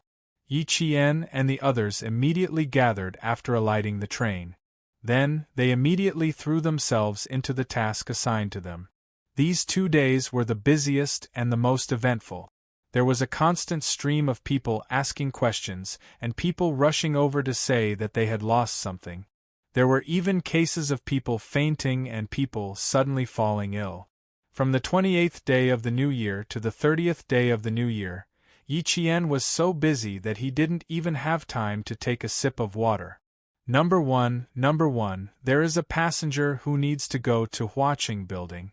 Which bus should I take? Bus 232, Yi Qian, who was codenamed Number 1, answered accurately. Number 5 received. Number 5 received. There is a passenger who needs to go to Guang'an Road. Which bus will pass by? Bus 79, Xinghui Building. Get off, Yi Qian answered. Every time a passenger asked how to take the bus, Yi Qian could answer accurately. Only then did the soldiers in their group realize that while they were memorizing their group's information, Yi Qian had memorized all the information. There were so many bus routes at the train station, and she had memorized all of them. Ding Ling, who was standing with Yi Qian, was dumbfounded. She memorized all of it? She got all of it right. How did she memorize it? How did he manage to memorize so much information in just 2 hours? A computer brain? Ding Ling was shocked. The soldiers in her group and the other 2 groups were also shocked. They asked about the number of the train, the time. Yi Qian answered all of them without exception. Moreover, she answered 100% of the questions correctly. The 3 groups of soldiers on duty at the train station were shocked and learned something new. During the short break, the 3 groups of soldiers met and all of them looked at Yi Qian with admiration. The soldiers' walkie-talkies were on the same channel as all the armed police officers and policemen on duty at the train station. This way, not only did the soldiers in the camp know that there was a female comrade who was seconded to help, whose memory was as good as a living map. No matter what they asked, she would not make any mistakes and would be able to answer everything. Not only that, when someone asked which route was where, how to take a car, and how to get there, Yi Jian knew which route was where, what landmark buildings there were, or which route was the closest and most convenient to that route. It was simply godly. Did she record it on purpose? This answer has never been wrong. It's impossible to specifically record demerits. She was assigned to the basic level company to study during the National Science University's winter vacation. Even if she wanted to remember, she would only remember the Xiang city's city map. It's unlikely that she would remember the Nanguang province's provincial city map. She knows the train routes and bus routes every day. She also knows which stations and roads they pass by. She also knows the exact departure time of all the trains. She also knows which trains are late and how late they are. Tell me, how did she know? I guess it's probably all based on memory. It's all based on memory. How strong must her brain be to be able to remember it all? There are several old police officers in our station who are like her. They have the provincial city map in their mind. Asking for anything is faster than looking up the map by themselves. You already said that she's an old police officer. She's different. She just came. Then it's really all based on memory. The resting police team surrounded Yi Qian and discussed for a long time. The same was true for the armed police team. Each of them lamented how Yi Qian's brain was constructed. Her memory was so good. Chapter 3840. They all wanted to know why Yi Qian had such a good memory. Yi Qian, who was resting, smiled and answered the soldiers who were waiting for her to answer their questions. I usually like to memorize numbers and maps, so I have a good memory. They felt that she was not telling the truth. But they all knew that she really did rely on memorization. Other than that, she did not use any other methods. Yi Qian herself was very indifferent. After her break, she went back to her duty. Everyone was very busy. Topics like this that could only be talked about during break time would definitely not be brought into duty. Yi Qian was like all the other soldiers. She was so busy that she often had another urgent matter to deal with while she was still dealing with one. She was so busy that even a 10-minute break was a luxury. On the first day of duty on the 28th, Yi Qian and her team received praise from the higher-up. They even said that they would be expected to come back and help next year. The commander of 2nd Company, who was holding a bowl of instant noodles to fill his stomach, laughed and said, "You guys are lucky to have made it this year. Tomorrow, she won't be in our company anymore. She's a high-level talent from the military academy. Even if our company wanted to keep her, we don't have the courage to let her stay. She should be left for a place where our country needs her more." The commander of 2nd Company called the battalion commander and sighed. This student Yi Qian really makes people want to keep her. Is there really nothing we can do about it? Want to keep her? Don't even think about it. The military academy has already spoken to the regiment. Her place here has already been arranged. If the military academy can't keep her, then our battalion can forget about it. Already arranged? Then there's really nothing we can do. What a pity, what a pity. You didn't see her ability to handle matters today. She can do the work of 10 people by herself. My goodness, even a company commander like me doesn't dare to walk in front of her. Don't be too stressed. There's only one winter break. After it's over, she can go back to wherever she wants. Why are you thinking so much? There are still 2 more days. You guys better cooperate with the train station to complete the mission. Don't embarrass me. The battalion commander of 3rd Battalion finished speaking quickly and hung up the phone with a bang. He was busy and had no time to chat with him. There was no way to make her stay, so what else was there to talk about? The company commander of 3rd Company placed his phone in his pocket and turned around to call for an impromptu meeting. He pointed out what was still lacking today and what needed to be improved so that they could better complete the mission for the next 2 days. What gave the soldiers a headache was not the consultation, but the queue cutting. No matter how many people shouted, there would always be people who liked to suddenly cut the queue, making things convenient for themselves but making things difficult for the people behind them. It was understandable that they had to cut in line because they couldn't catch the train, but they had to cut in line to get into the station. If their tone was too harsh, they would say that they were scolding them. If their tone was too light, they wouldn't take it seriously and would continue to cut in line. On the second day, the seconded soldiers learned from yesterday's experience and became much more proficient in dealing with problems. Their efficiency also increased by a lot.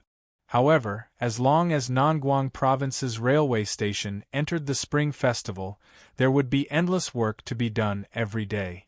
Although the efficiency of work would increase, there would only be more work to be done. Yi Qian, Ding Ling, and another soldier from the company stood in a triangular formation, paying close attention to the security of the area they were in charge of. This was their first time carrying out such a mission, so they didn't dare to relax at all. They even lowered the frequency of their blinks, afraid that something would happen if they blinked. Chapter 38-41. Tomorrow was Chinese New Year's Eve. The number of passengers rushing home for Chinese New Year increased. Some passengers were worried that they would miss the train, so they arrived early and sat outside to wait. Travelers coming and going, travelers stopping to rest, and travelers carrying their luggage all converged into the Spring Festival army, rushing back to their homes to reunite with their families. There were also those who didn't go home and only strolled around the square to do some work so that they could have a good Chinese New Year. Someone threw a cigarette butt on the ground and used the tip of his shoe to crush it. He picked up a large denim backpack and blended into the crowd. That woman has appeared. Find a few people to cut the queue and create a lively scene. Get a few brothers to join in the fun. When it's time to show the knife, show it. Just like before, leave after stabbing. Our brothers are still locked in prison. Since she doesn't want us to have a lively Chinese New Year, we have no reason to let her have a lively Chinese New Year. Let's just have a happy Chinese New Year together. All right, Brother Hua has spoken. We can't let him down. We miscalculated last time, but this time we have to do it. If we can do it, we can do it. If we can't, there's no need to fight force with force. They have guns in their hands, and we only have knives. If we fight force with force, we'll be at a disadvantage. Ha ha ha, Brother Hua, don't worry. Look at all these people coming and going. What's the use of guns? Do they really dare to shoot at us? Aren't they afraid of hurting others? Brother Hua, we have to do this. Brother Bin is in trouble. How can we just stand by and watch? Then I'll have to trouble you, brothers. I'll give you a big red packet for Chinese New Year. The middle-aged man carrying a large denim backpack walked around aimlessly with the crowd. He didn't get too close to Yi Qian. He was afraid that Yi Qian would recognize him. Or if this person really appeared in Yi Qian's line of sight, with Yi Qian's super memory, he would definitely be able to recognize him.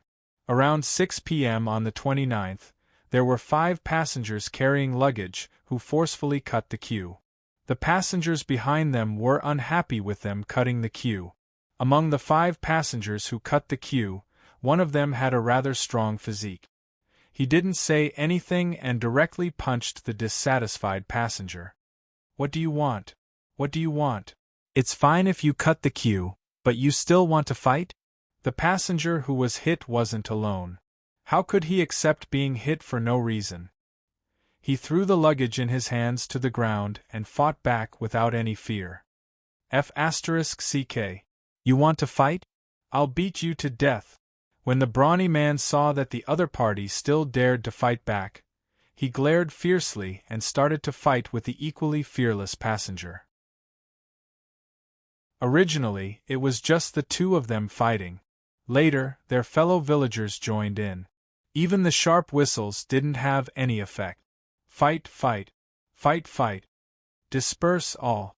Disperse, disperse. Evacuate the crowd. Nearby groups, evacuate the crowd quickly.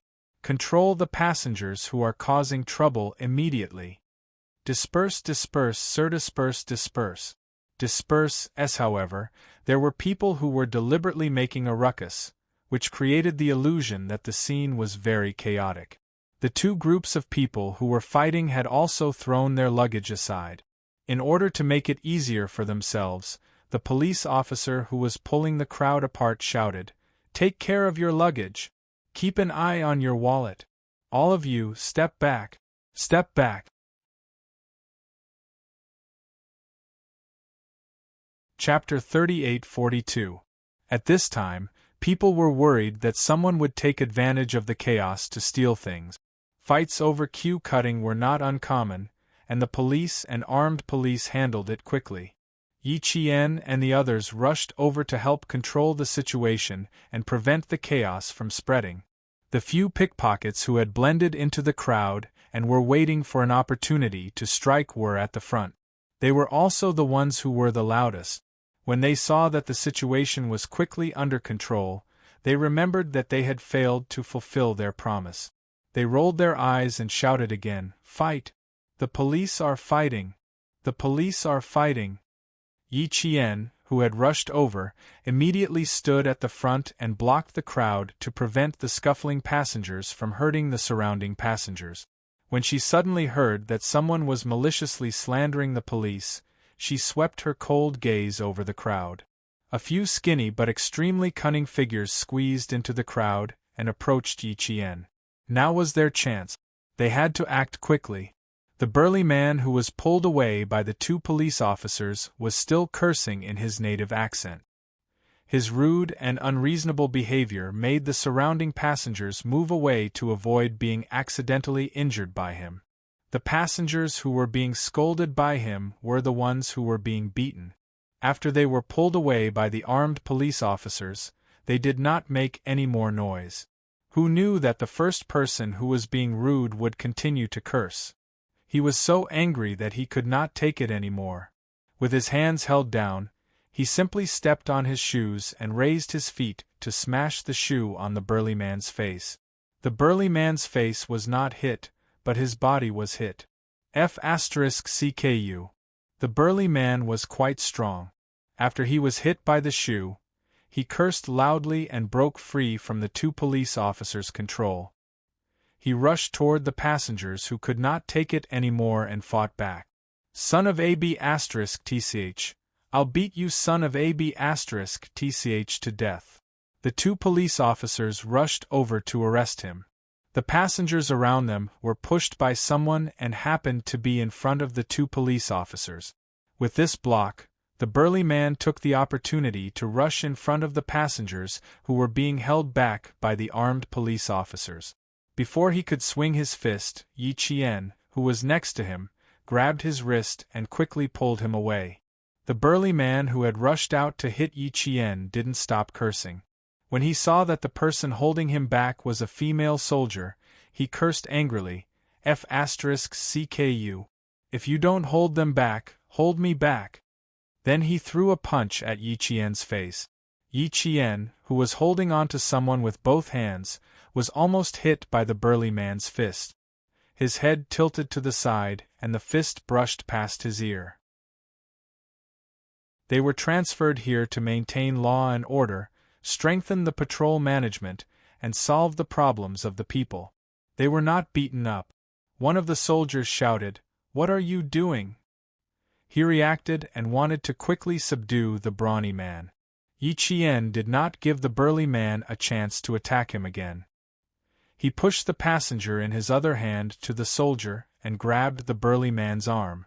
The burly man, who was at least 160 pounds, was thrown over Yi Qian's shoulder and fell to the ground. After taking down the burly man, Yi Qian pinned him down so that he could not move. No matter how hard the burly man struggled, he could not escape from her hands. Yi Qian's gaze swept across the crowd. He shouted coldly, "Pull them all away. If anyone dares to disturb public order again, please go to the police car and have a good talk with the police. Is it more important to go home or to fight?" There were people who were deliberately causing trouble. Some people deliberately pushed other passengers out to block the path of the two police officers so that the burly man could hit the passengers who were being restrained. Someone was deliberately causing trouble, so the scene had to be cleaned up immediately. Chapter 38:43. She knocked down the burly man who weighed more than 160 kilograms. The surroundings had already quieted down. The passengers who were carrying bags all stared at Yi Qian as if they were looking at a monster. He shouted for them to get onto the police car, which shocked the burly man and his fellow countrymen. They didn't want to be locked up in the police car. They were just greedy and wanted to cause trouble. They would leave after they were done. The other party had also told them to pay 100 yuan each. They would just cut the queue and fight with others. As long as there was no blood, the police couldn't do anything to them. If they were locked up in the police station, they wouldn't do it. Also, this female soldier was really King strong. She actually knocked down a man who was much heavier than her. She pinned him down with one arm and pressed him down until he couldn't move. A wise man knows better than to fight when the odds are against him. He quickly stopped. It was also thanks to Yi Qian's move that the crowd was stunned. The burly man who started the trouble and the other people who cut the queue all stood there obediently. They didn't dare to shout, "I'm going to cut the queue. What are you going to do about it?" The commotion caused by the fight was still very loud. The police didn't let the people who cut the queue off so easily. They were all taken to the side to be criticized and taught a lesson. Fortunately, they were controlled in time and didn't let things get worse. Otherwise, those who started the fight and those who had no choice but to fight back wouldn't be able to go home safely. This was the biggest commotion Yi Qian and his team had caused this time. It also shocked a few people in the crowd who were looking around, trying to find an opportunity to attack. After the police took the passengers who cut the queue and started the fight away from the scene, order was restored. At this time, no one dared to cut the queue. They all lined up and entered the station under the guidance of the armed police. "What should we do, boss? I'm afraid we can't handle this woman. We haven't even done anything and she's already done. It's not good. It's tricky. We didn't have a chance to do anything just now. Now that everyone has left, we won't have a chance to do anything. Boss, we can't answer to Brother Hua. How can we not have a chance? Aren't they still clearing the place? We have to satisfy Brother Hua today. Let's go." The man who was called boss by the three pickpockets threw away the cigarette butt in his hand and walked towards Yi Qian, who was still instructing the passengers to line up properly. With one hand, Yi Qian directed the passengers to line up in an orderly manner. With the other hand, he held the walkie-talkie to his mouth. Through the walkie-talkie, the police officer at the control center was communicating with Yi Qian in a low voice. "Pay attention to your surroundings.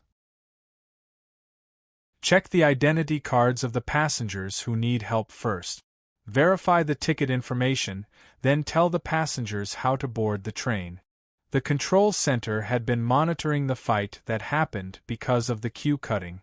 When Yi Qian said that someone was deliberately causing trouble and took advantage of the chaos to push the passengers out, the control center immediately replayed the moment when the passengers were pushed out. Sure enough, through the replays, they clearly saw two passengers pushing out passengers in the midst of the chaos and intentionally getting closer to the female soldiers.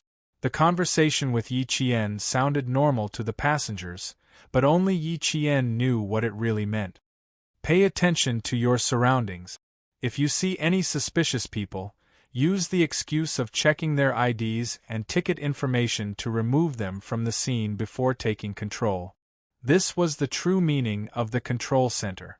Just as Yi Qian replied, "Roger that," the police in the control center had already locked onto the two suspects who intentionally pushed the passengers out. The two passengers who needed help just now have appeared 5 meters behind us. Please cooperate, please cooperate. They reminded Yi Qian that the two suspects had appeared and that their targets were most likely the female soldiers. This was because their eyes were locked onto the female soldiers who were maintaining order. Chapter 38:44. Only Yi Qian could understand these words. The passengers who were next to her clearly heard what the police officer said, but they only understood the literal meaning and did not think too deeply about it. When Yi Qian heard this, she quietly moved her body slightly to the side while helping a passenger lift her luggage. When her gaze met the eyes of two young men in their mid-20s, who were less than 2 meters away from her, she already knew who the suspects were without the need for the police officer to remind her. Number 1 received. Number 1 received. I'll be there immediately. Yi Qian held the walkie-talkie horizontally to her mouth and replied to the control center. She turned to the side and quickened her pace slightly, as if she had been using the walkie-talkie to deal with something and had no time to pay attention to her surroundings. The two young men who were approaching Yi Qian saw that the person they were watching seemed to have something urgent to attend to. Their expressions changed slightly and they quickened their pace to catch up to her. Damn it, hurry up and follow her. Don't let her slip away. We let her slip away last time. We can't let her get away again this time. The two young men directly rushed towards Yi Qian. The control center quickly discovered two other young men who had been secretly approaching Yi Qian from the side. Then, Yi Qian received another notification from the control center. There are two other passengers who seem to be in need of urgent help. We need to confirm it carefully. Roger that. Yi Qian kept walking in a straight line and tried her best to head towards the evacuation area. Just like now, there were passengers coming and going. Compared to the last time when she got off the train. All of a sudden, Yi Qian's big strides stopped. She thought that she should know why someone was coming for her. I now suspect that these people are the same group of people who attacked me on the train last time. Yi Qian told them the date of her arrival at Nangguang. She did not explain in detail what happened that day. There was no time to explain so much. There must be someone in the control center who knew. Sure enough, when Yi Qian mentioned that day on the train and at Nangguang train station, the police officer on duty at the control center immediately reacted. She's right. It's very likely that they are the same group of people. Last time, they didn't succeed in their revenge. This time, the female student is on duty at the train station. It is very likely that they will recognize her and carry out a second revenge. The person in charge of tonight's shift was the captain of the 3rd Squadron of the police station. Hearing this, he quickly locked onto the key point and said in a deep voice, "That means that there was a fish that escaped the net last time. Moreover, this fish is not small and has been moving in the dark. I was there that day and I'm still there today. Let's take control of the 4 suspects first, and then secretly track down the big fish." They did not allow Yi Qian to make a move. If Yi Qian were to make a move now, it would undoubtedly alert the big fish hiding in the dark. Therefore, after Yi Qian walked in a straight line, he turned left and headed towards the washroom on the 2nd floor of the plaza. The number of passengers on the 2nd floor of the basement was much fewer than on the plaza. Moreover, most of the passengers were coming in the evening or at night. At this moment, the passengers were nesting on the 2nd floor to shelter themselves from the wind and sleep. Yi Qian went down the stairs and walked towards the washroom. The 4 young men who were following behind her could not help but chuckle when they saw this. They were determined to get what they wanted. So he was going to deal with his own urgent matter. That's great. Coincidentally, there was an orange plastic sign in front of the men's and women's washrooms on the 2nd floor of the basement. If a passenger needed to use the washroom, they would have to go to the other washroom when they saw the sign.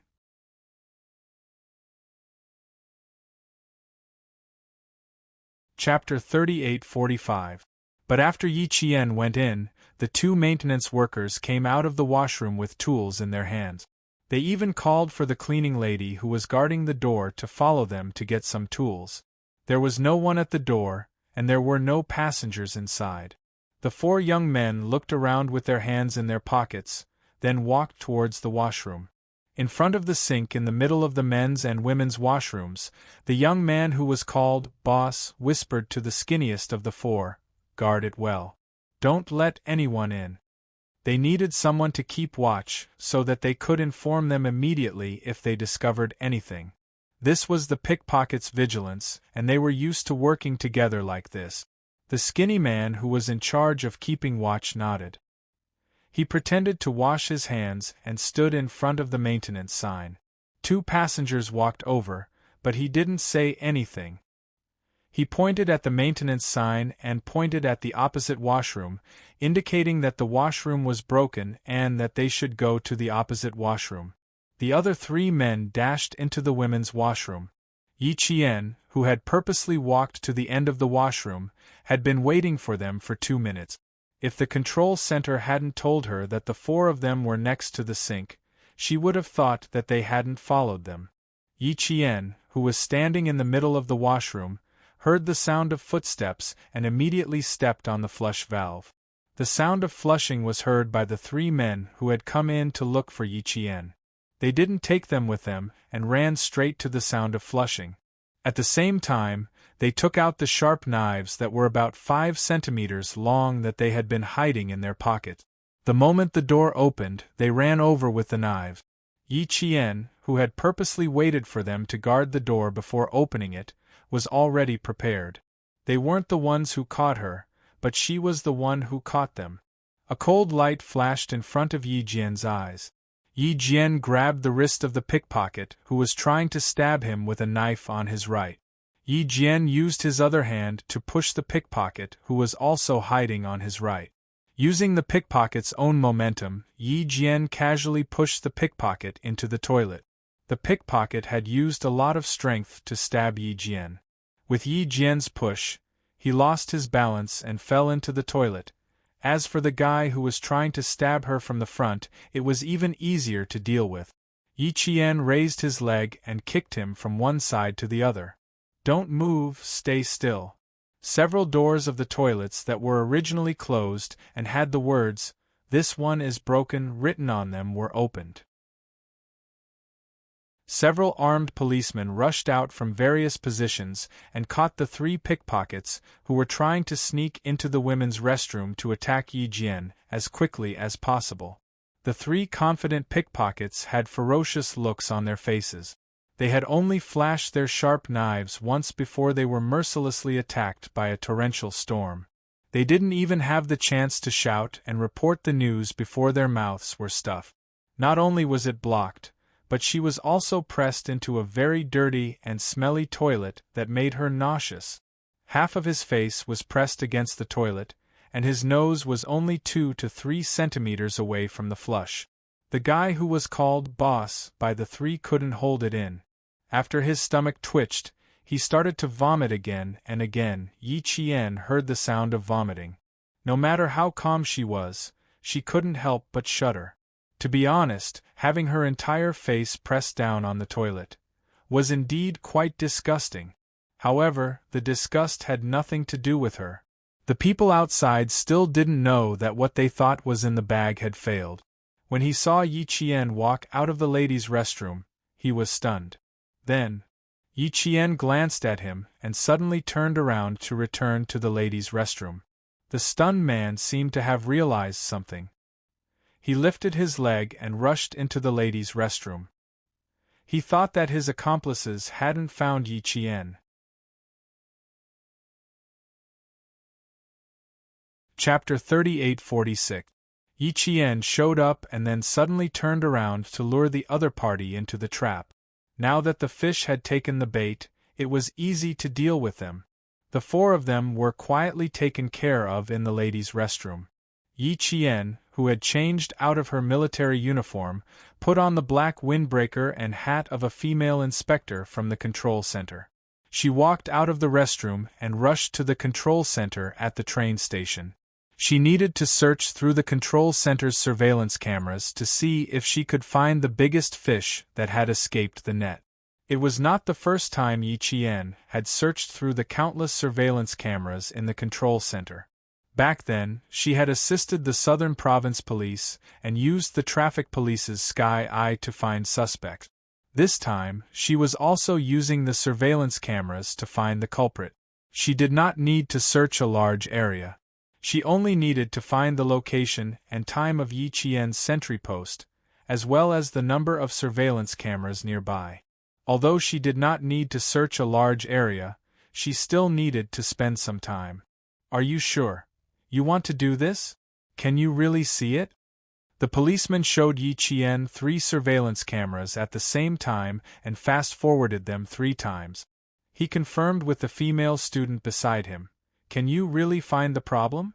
Yi Qian, who was already staring at the screen, was already in work mode. She nodded slightly. Yes, I can. You guys go ahead. I'll do it myself.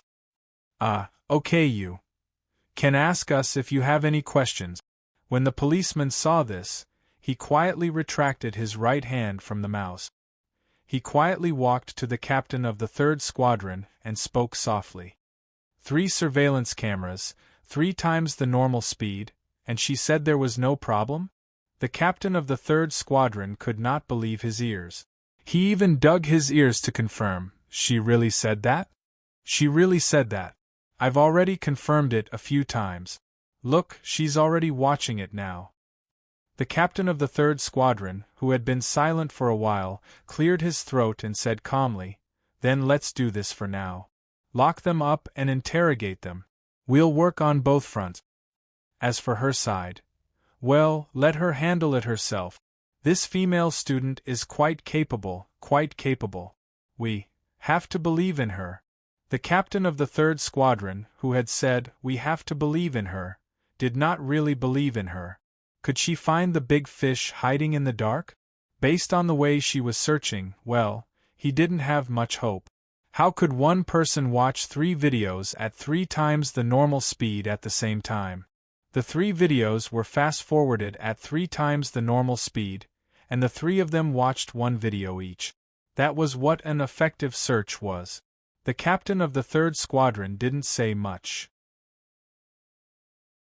He let his subordinates do their own things, and they were responsible for finding the big fish. About 4 hours later, a man carrying a large denim backpack appeared on the screen. Yi Qian immediately pressed the pause button and said to the commander of 3rd Squadron, who was sitting next to him, I remember this person. So fast? Are you sure? The platoon leader of 3rd Platoon, who did not really believe that Yi Qian could find the big fish, was prepared to stay up all night. When he heard this, he suddenly raised his head and stared at Yi Qian. Then, he said word by word in a deep voice, Are you sure you've found the suspect? Every time, the 3 videos were fast-forwarded at 3 times the normal speed. She actually really found the person. For a moment, the platoon leader of 3rd Platoon wondered if he was too old or the police in their station were all mediocre. Chapter 38-47. Yi Qian answered without hesitation, I'm sure. We met him on the train that day, and I was ambushed right after I got off the train. Today, after he appeared here, I was targeted by pickpockets again. He's the most suspicious. Lock onto this person first. The commander of Squadron 3 immediately gave the order to search for the man through all the cameras in the train station. Unfortunately, the man did not appear at the train station. Instead, he left the train station an hour after the 4 pickpockets caught him. But since the man's appearance was confirmed, it was much easier to catch him.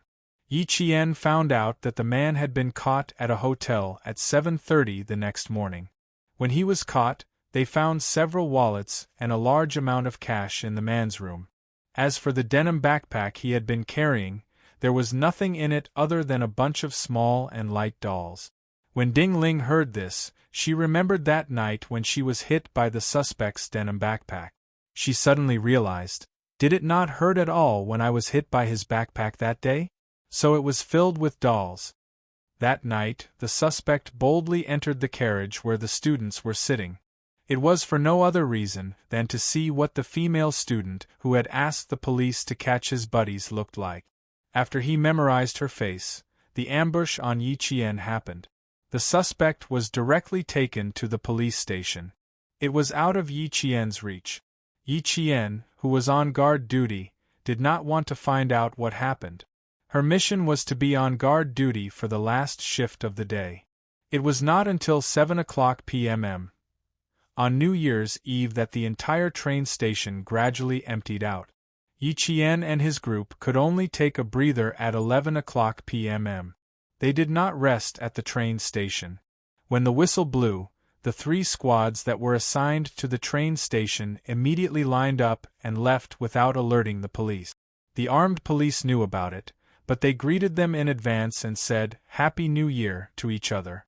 When Yi Qian and his group returned, the police and armed police only knew that the female soldier who shocked them was codenamed Number 1. They did not know her full name.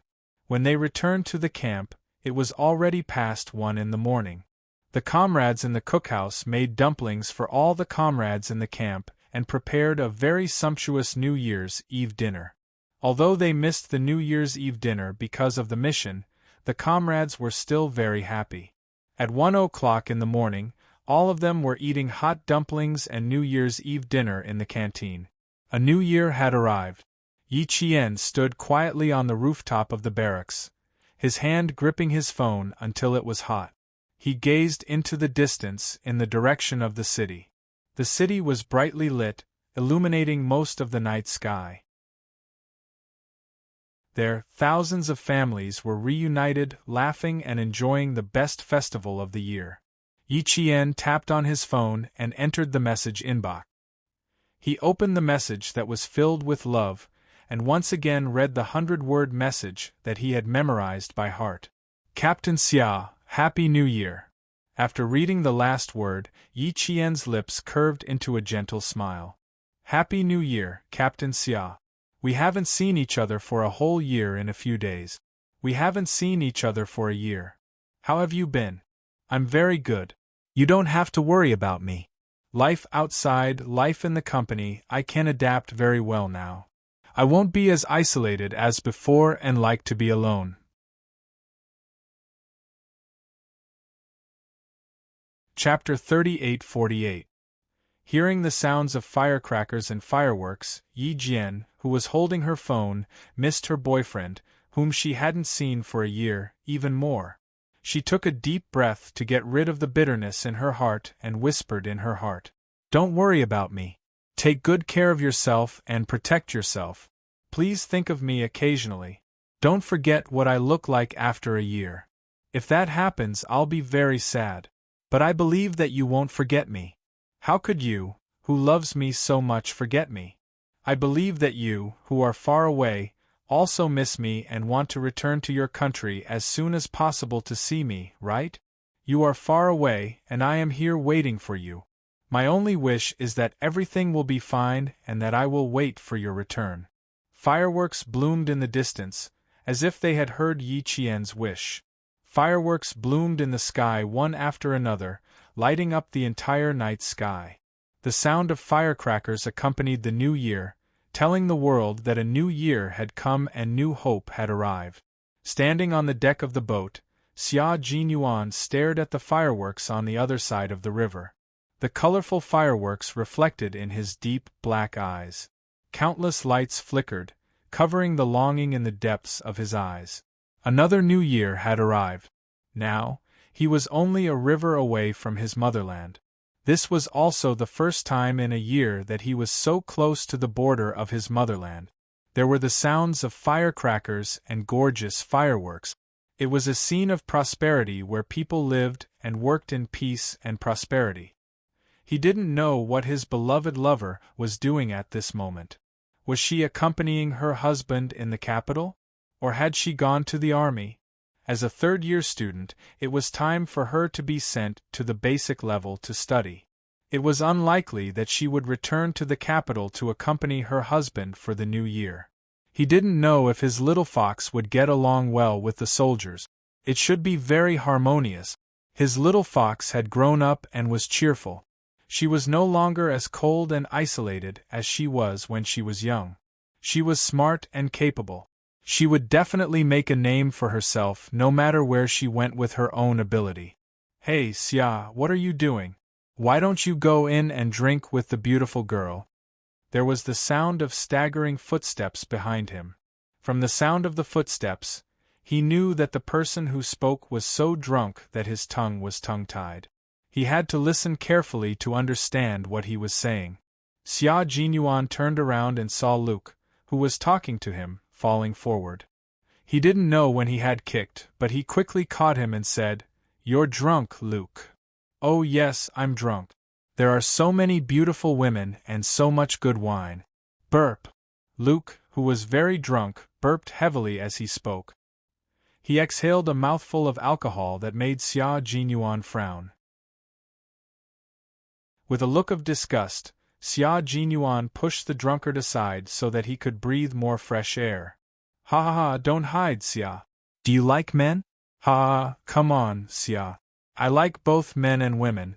Since we are friends, I don't mind sleeping with you." Luke, who was still holding a half-empty bottle of whiskey in his hand, laughed obscenely and threw himself at Xia Jinyuan while talking drunkenly. He didn't like men. He was just drunk and talking nonsense. "Luke, do you know which river our boat is sailing on?" Xia Jinyuan dodged and avoided him. The cold river breeze was full of the smell of alcohol. Xia Jinyuan wanted to vomit. He didn't have the habit of smoking and drinking. Even when he was with these people, he didn't make an exception. Chapter 38-49. When Luke asked him why he didn't drink, Xia Jinyuan took off his shirt and revealed the bullet wound on his back. He told Luke that drinking had almost killed him. There were many scars on Xia Jinyuan's body, and each one represented a medal. When Luke saw the scars on his body, he was shocked. From then on, Luke stopped asking Xia Jinyuan why he didn't drink or smoke. It had now become a habit. Xia Jinyuan's self-discipline was terrifying. Luke, who didn't smoke, drink, and didn't like beautiful women, fell to the deck. He didn't get up and just lay there with his limbs spread out. He kept muttering, "No, no, no, I don't want to know what will happen tomorrow. I only know. Xia, you're really a very boring guy. You really don't like anything except money and killing people. You're so boring. I've seen priests in the church, and none of them are as self-disciplined as you are, so uninterested in anything. You like drinking, smoking, and flirting with women, but I like money and killing people. We just have different interests. You can get up now, Luke. We're in the Megong River. When you fall, I don't think anyone will jump into the cold river to save a drunkard." Xia Jinyuan kicked Luke, who was drunk like a puddle of mud. When he kicked him a second time, Luke was half drunk and half awake. He opened his eyes lazily and asked, "I think I heard gunshots. Oh, d***. Why can I still hear gunshots? Tell them, Xia, to get away from me. If they disturb me and make me unhappy, I'll send them all to hell. Oh, d***. Did I pee in my pants? Why is my crotch so wet?" He didn't pee in his pants. The half-empty bottle of whiskey in his hand just happened to tip toward his thigh. Half of the bottle spilled out, and it really did look like he peed in his pants. Xia Jinyuan kicked open the bottle that spilled all over the floor. After a series of bang-bang sounds, the bottle was kicked to the edge of the deck. He used a little too much force, and the mouth of the bottle hit the iron plate and made a dent. He lowered his head and looked coldly at Luke, who was lying on the deck like a retard. "You peed in your pants. If you don't want a beauty to see you pee in your pants, I suggest you get up and change your pants immediately." "No, we can't get up. There are gunshots. We need to hide." Luke waved his hand like a mentally retarded person. His drunken appearance made it hard to tell that he was a bodyguard whose hands were stained with blood. On the other side of the river, the sound of firecrackers was heard. It was to welcome the arrival of the spring festival. Luke, who was drunk to the point that his mind was not clear, heard it as gunshots.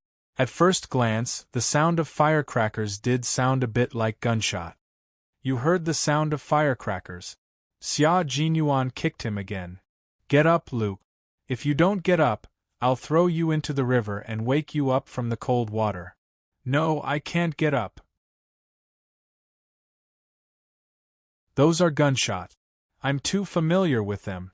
Xia, hurry up and teach them a lesson. Let them all go to hell.